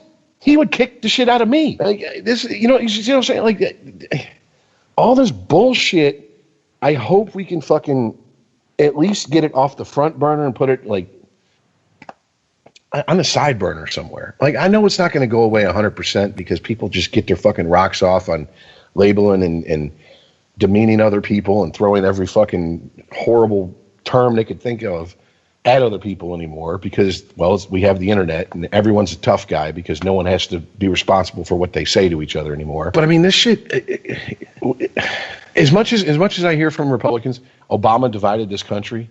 Were we at each other's throats as much as we are now under Obama? Was I missing something? I understand that was like a kind of a lost period in my life, especially his first term, because it was, I went through my divorce and all the bullshit.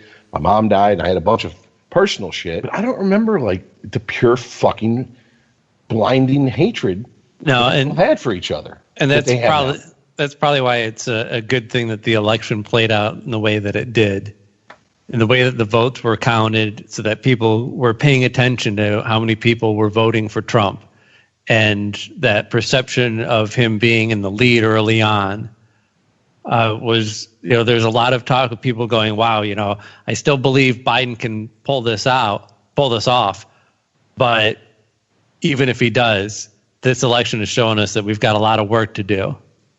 Well, I said this to a friend of mine who was like, so Biden gets a, now, I will say, I'm going to say what I'm going to say, and then I'm going to say something, and I'm going to need one of y'all to fact check me if you can.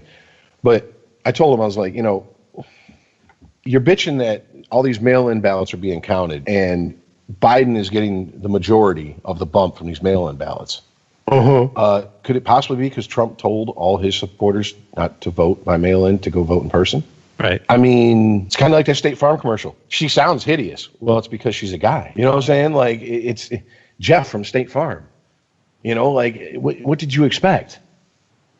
He told his cult, go vote in person. So their votes are counted. Now the mail-in votes are being counted. How is this? How can you not put these two together? I don't understand, unless you're being willfully obtuse. He watched us chop down the tree, prepare the firewood, put it into the fireplace, light it with a match, and now he's screaming that the house is on fucking fire and we need to get out of here. It's like that Eric Andre meme where he turns around and he shoots Hannibal Buress. He turns around and he's like, how could this happen? You just did it. We watched you. Yeah. But so now I do have to bring this up because I think this is going to have to be the last one. I don't know, but as far as these mail-in ballots, there was in Michigan, supposedly 130,000 mail-in ballots come in, and every single one of them is for fucking Biden. The statistical impossibility of that happening is astounding. And now, I'm going to quote Jim Garrison here. I understand that theoretical physicists will tell you that an elephant can hang off the edge of a cliff by a dandelion by its tail. Yeah. But use your fucking common sense. This problem happened in more places than Michigan. There were a lot of people reporting on that. And some of it was just like overly skewed, which I would just blame on the problem of, the mail-in ballots being skewed Democrat.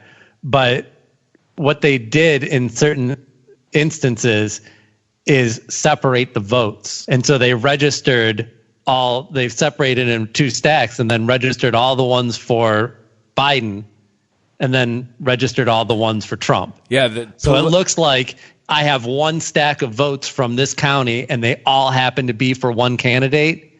And but that's not the whole story. Yeah. PolitiFact debunked that story pretty quickly.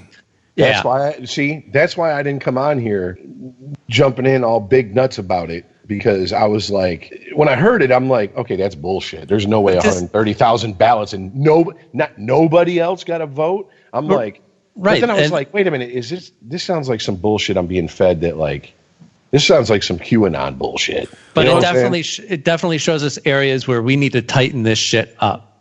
Because we've been lucky that it hasn't been an issue, that we don't have a whole lot of super close calls where these things are an issue. Ballots are lost or destroyed or messed up. There is voter fraud, but it's just all of it is at such a low percentage point that it doesn't affect our races. But if we want to instill confidence in the people that their vote counts, that every vote counts, then we have to make sure that the poll process is transparent and nothing even looks hinky. And you're right. There's a lot about our process that is hinky or looks hinky enough that it shouldn't be acceptable. Well, I mean, look, we're all three pretty much, some of us are more cynical than others, pointing at myself, but we're all pretty much realist here. We would have to be idiots. I would hope we'd all agree on this, that over 200 and almost 50 years in this country, there hasn't been fuckery in counting votes. To say, oh, that's never happened. That doesn't happen. Of course it fucking happens. It just doesn't happen to the tune of 500,000, 2 million. You know what I'm saying? But I'm sure it's happened to a couple hundred here, 5,000 there. Because if you think about it, to do the job of counting votes, usually it's a volunteer job, as far as I know. Right. Well, you either do it because you feel it's your civic duty and you're one of those rare unicorns who feel that way, or you're very passionate about your candidate. And if you see an opportunity to throw a few from the other candidates away, maybe it's happened. Why would you do it? What do you mean? Maybe it's happened. It happened in Florida in 2000. Hanging chads. Well, right. I would encourage you to listen to the last episode of On the Media, because they actually do a thought experiment on this, and the host has an expert on this. I can't remember who it was, and he goes, "Okay, play this out with me. I'm a Democrat. I want to rig this election for Biden. How do I do it?" And they go through scenario after scenario of how you could influence an election. And it's so improbable to meaningfully change which would be, you would have to change thousands and thousands of votes to actually, and again, it's not saying that none of this stuff does happen. It's that it's almost impossible for it to happen at a level that could actually affect the outcome of any election. Excuse me, that I'll agree with. But you have to remember, humans, ultimately, we're not a rational species. Especially when there's a lot of heated emotions and beliefs and ideals involved. So they might throw away 500 votes, but that's not going to, if 500 votes decides the election, a national presidential election, we got bigger problems than those 500 votes being thrown away. Maybe. But so it probably happens more on an individual level of somebody going, well, I'm going to take action on this. I'm going to try and cheat and hope that others will do it, and it will be enough that we can get our way or whatever. Or it's just a petty person who's like, fuck that. I'm going to do it because I can, and no one's looking right now. Right. But to actually organize that in a way that can be effective, to try and get together, hey, let's gather up 10,000 registered Republicans and talk to them all about, we want you to, whatever the scam is, you're going to vote in the name of this dead person or whatever it is. You also have to get 10,000 people to put themselves at risk for, this is going to be easily traceable. You're putting your identity to somebody else's in a national election. No. See, I'm not talking about like an organized conspiracy. I'm talking about somebody who finds themselves with an opportunity, and in the split second they make that decision. No, and I'm telling you why those people will never make a difference, because you can't step that process up. You can't do it to affect enough change on a major scale. Right. Yeah. It doesn't scale. That's exactly what I mean. Yeah. You can't take that and scale it up to thousands and thousands of people and have it be effective and not be immediately found out. Yeah, my buddy who I was talking to about this today, about, he's my buddy who's a Republican. He's like, he brought it up, and I'm like, yeah, but dude, for the amount that would need to happen, I mean, there would have to be a whole lot of fuckery going on. And in today's surveillance society, where you can't walk down the street without probably having 12 cameras on you that you don't know about, you're telling me that something on a scale that would tip or change a national election can just go under the radar? And I mean, on top of that, it has to be multi-state, and they have to coordinate to a certain extent. Well, we got to make sure that Biden gets the electoral votes from our state, but not by too much. Well, where the fuck? You can't go anywhere on the internet without the government spying on you. You can't talk on the phone without them listening to your conversations, and your phone's in your fucking pocket listening to you constantly. Where the fuck are everybody meeting up and having these grand conspiracies planned and plotted out together? They caught that guy who made no specific threats, that was just heading with weapons to a polling place before he ever got there. That's what I'm saying. That's just like, because my friend, he brought up this, back when the Juicy Smollett shit was happening. Yeah. He's like, how the fuck did that happen in Chicago? He's like, I part of my job takes me all over the country. I've been in Chicago. There ain't no place that's going to happen on the street in Chicago where cameras aren't going to catch it. Well, that also works for what we're talking about here. On top of that, this is something that is akin to treason, wouldn't it be? To rig an election, to be caught red-handed, trying to rig an election.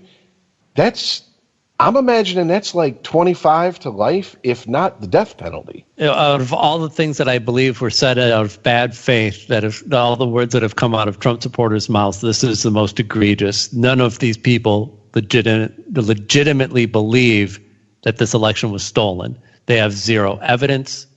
They don't believe it. They're just parroting the words of their leader, and it's nothing. It's all theater. Nothing is going to come of any of these court cases. Mark my words. I don't see much coming of that. I mean, most of them were laughed out. The shit that happened here in Detroit. The guy says, well, I was supposed to be watching the ballots. So there was a stack of ballots on a table, and I went to the bathroom. I came back, and they were gone. And the judge was like, yeah. He's like, well, I didn't see him count them. Okay. Well, what do you want to do? Because they already counted them. We counted all the votes. There's nothing to redress. The judge should have hit him with the fucking Donald Rumsfeld. There's known knowns and known unknowns. Oh, yeah, that's an unknown. That's an unknown unknown. Yes. Well, no, look. Do I think that there's fuckery going on? I don't believe so. I mean, on the scale to steal the election, no. I don't truly believe it. Do I believe it? Yeah, there's people that are opportunists, and there's people who are that much of zealots for their candidate that, yeah, they probably chucked a few if they thought they could get away with it. But at the same time, listening to Charlie LaDuff and reading his article on counting and overseeing the shit, it doesn't sound like there was a whole lot of opportunity. And the one thing my friend said when I brought that up, who has a respect for Charlie LaDuff, even though he doesn't agree with him politically, he's like, well, yeah. I mean, and then at the very end, he threw in, he goes, but just so you know, man, everybody's got their price. And I'm like, yeah, but now we're getting into like some serious tinfoil hat shit. Right. And everybody in that building now has to be in on it. Well, not only that, you're talking about the other person that I'd have taken his word for it, besides Charlie LaDuff, is Matt Taibbi.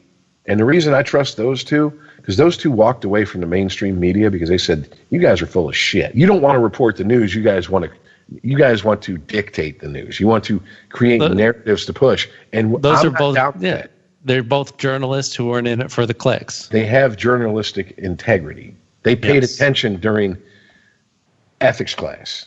You know what I'm saying? Like, yep.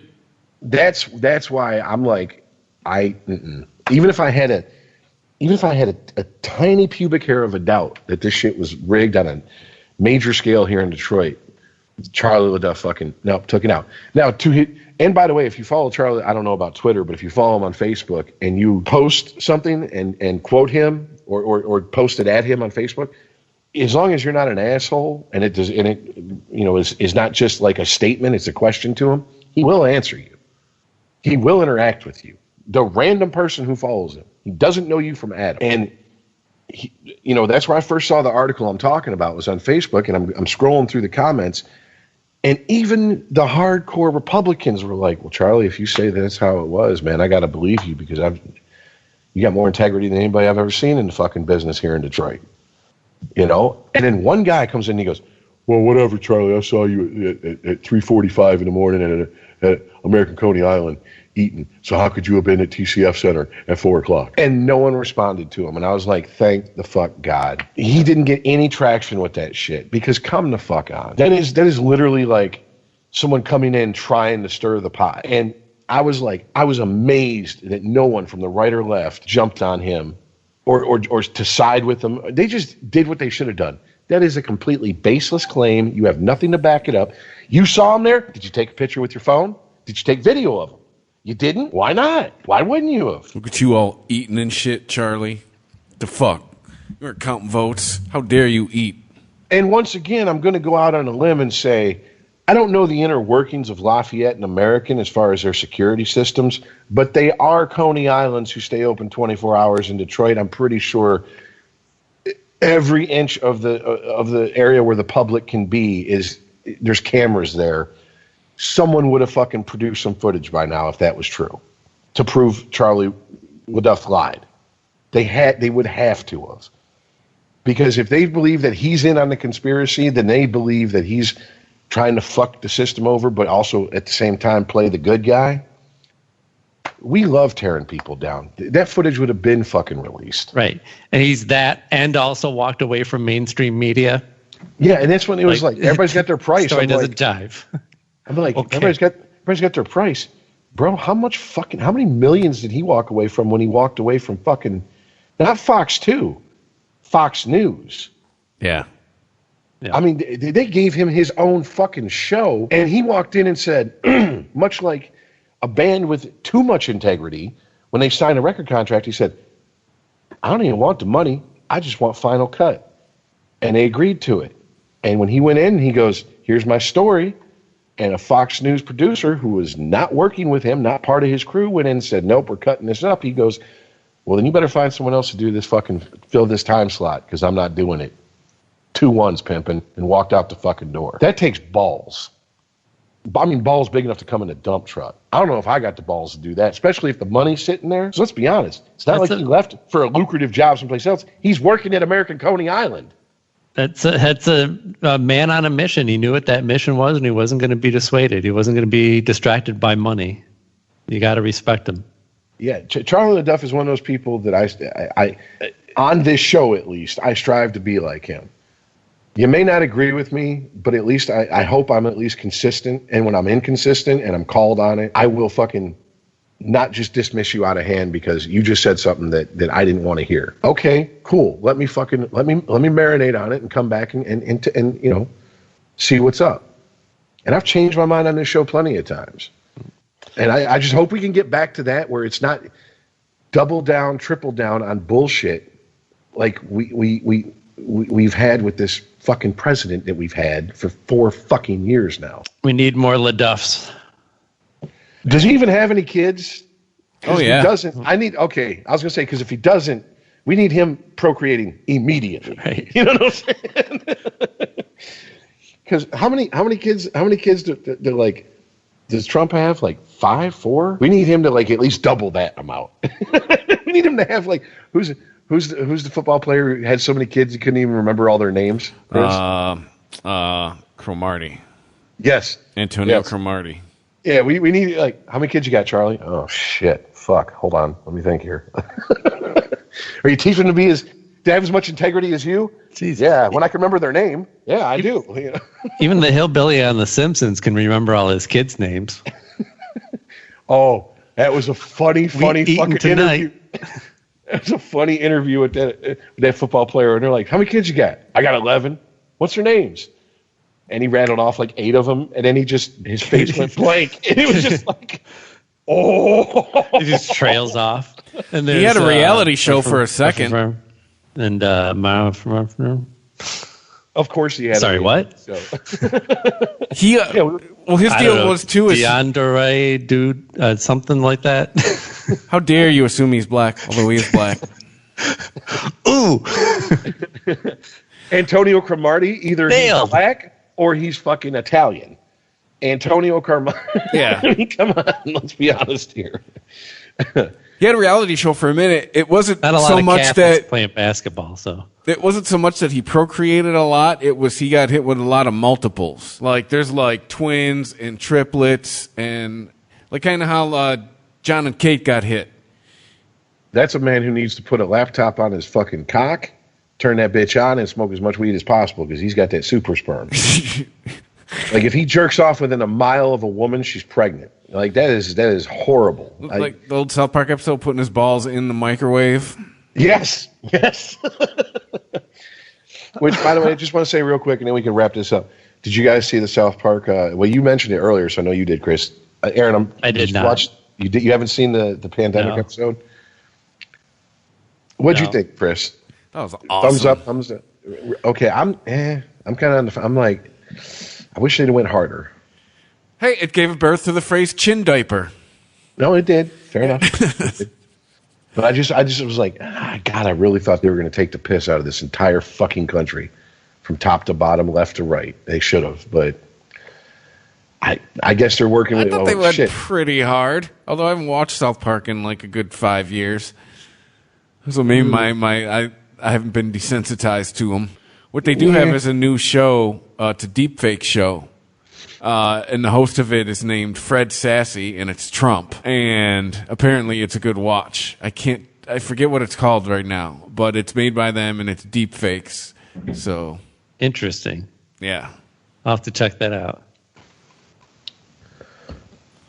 All right. Well, congratulations, constant listeners. You survived. You made it through the 2020 election. I swear to God, we only got. I feel like I'm tempting fate, but we only have 2 more months. But what the fuck is in store? Best meme I saw about this being the last 2 months of 2020. So we only got 2 months of 2020. They said, yeah, but these are the months, and it was the 2 writers from Game of Thrones. And I was like, oh no, no season 8 Game of Thrones last 2 months. No. By the way, the show's called Sassy Justice. Yeah. Yes, Queen, Sassy Justice. Whatever happens in the next 2 months, it's going to be entertaining, no doubt. I'm still waiting for Trump to just tweet. His last tweet was like a half hour before they called the election for Biden, and it was like, I think it just said, I won this election big time or something like that. Jesus Christ. What if he just says, fuck this, I'm out? Well, when it took him 36 hours, when he went radio silent for 36 hours, I was like, where do they got him tied up? Like, because he's chomping at the bit. You know he is. And once they let him out of whatever cage they had him in, went right out there and popped off such shit that how many other news networks cut away from the president's speech in the middle of it? Anderson Cooper said, not Anderson Cooper. The motherfucker that got caught lying about everything. Brian Williams, no, we're not doing this. And I'm like, are you the person that should really be talking about someone up there spouting bullshit? I don't think so, Brian Williams. Yeah, but Anderson Cooper, cable news for telling whoppers. Anderson Cooper was like, you know what he looks like right now?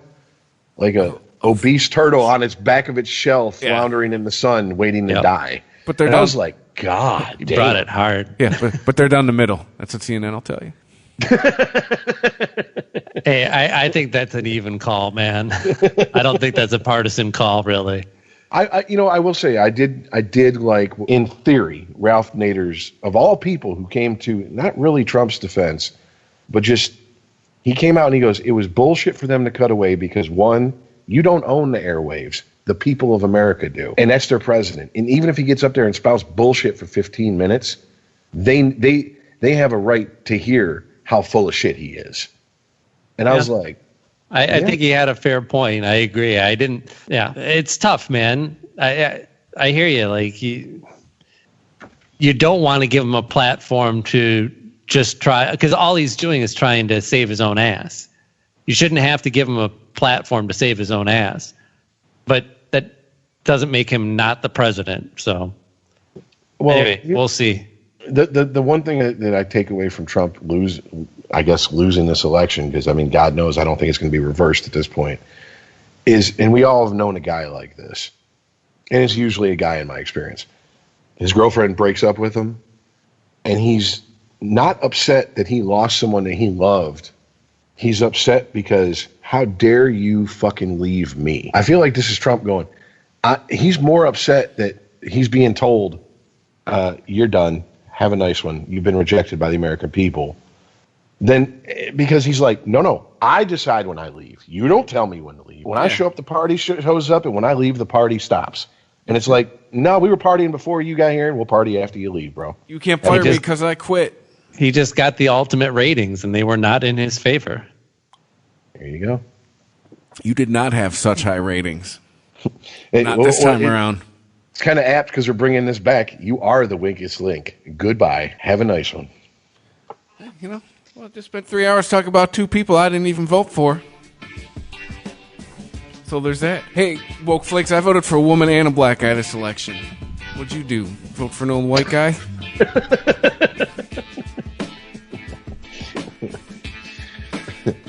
But anyways, yeah, I mean, we did. Right, there's 2 months left, but I dare say we did it. We made it through. We weathered this storm. Before Corona, this was the hill that we were going to have to climb. That's how I looked at 2020. I'm like, this is November, first Tuesday in November is going to be the peak bullshit in 2020. I think if Corona doesn't happen, we're sitting here talking about he won again. I think his mishandling of Corona is what did him in. Yes. Because, I mean, these people showed up at the polls. I mean, this shit is, so is what it is. But, hey, the liberals wished on the monkey paw to get this asshole out of office no matter what. What is MSNBC and the late night comedy guys going to do? Oh, comedy, these comedians better step their game up because they've been fucking cruising on Small Hands, Orange Man Bad, Cheeto Jesus for 4 years. Softball tosses with a Nerf ball for 4 years. It's time to start doing real comedy again. I think this is the most offensive thing that's come out of the Trump presidency is that comedy didn't step up to meet the challenge. They just kind of fucking went for the most low-hanging fruit most of the time. Yeah, but sometimes the jokes write themselves. I mean... It's true. He did make it easy. Absolutely. So, I mean, what are you going to say to that? But yeah, I mean, if I'm Stephen Colbert, or The Daily Show, it's like, oh shit, all right, well, enjoy your Christmas vacations because you're going to need to fucking eat your Wheaties when you come back. Your boy will be in charge. But I'm sure the Republicans give us plenty of fodder. And Trump ain't going away, and he ain't going to be quiet either. So, but thanks for listening. Hit us up on the social media at UnregimentedPod. Unregimented at ChristopherMedia.net is the email address. If you'd like to drop us an email, go to ChristopherMedia.net. Click on the Amazon banner while you're ordering all your Christmas shit. You can help us out, and it won't add anything extra to the bottom line. Or if you're just in the giving spirit because you're buying all your Christmas shit, click on the PayPal button. Throw us a couple bucks. And go to ChristopherMedia.net. If you just want to skip the middleman, go right to the supplier and get your podcasts. And we're also in wherever you get a podcast, we're there. Spotify, Amazon Music, Audible, Apple Podcasts, Google Podcasts, Stitcher, iHeartRadio, Spreaker.com. I'm sure I'm forgetting somebody if it catches a pod. We are there. Thank you for listening, and we'll catch you next time. See ya. Later, guys.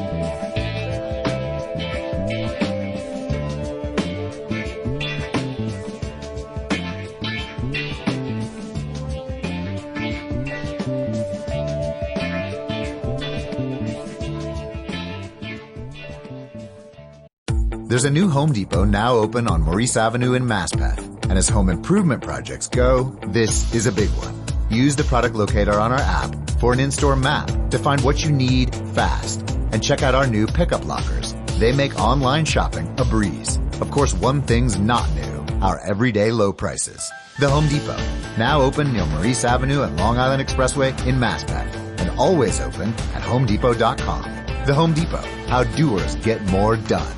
Unregimented. ChristopherMedia.net.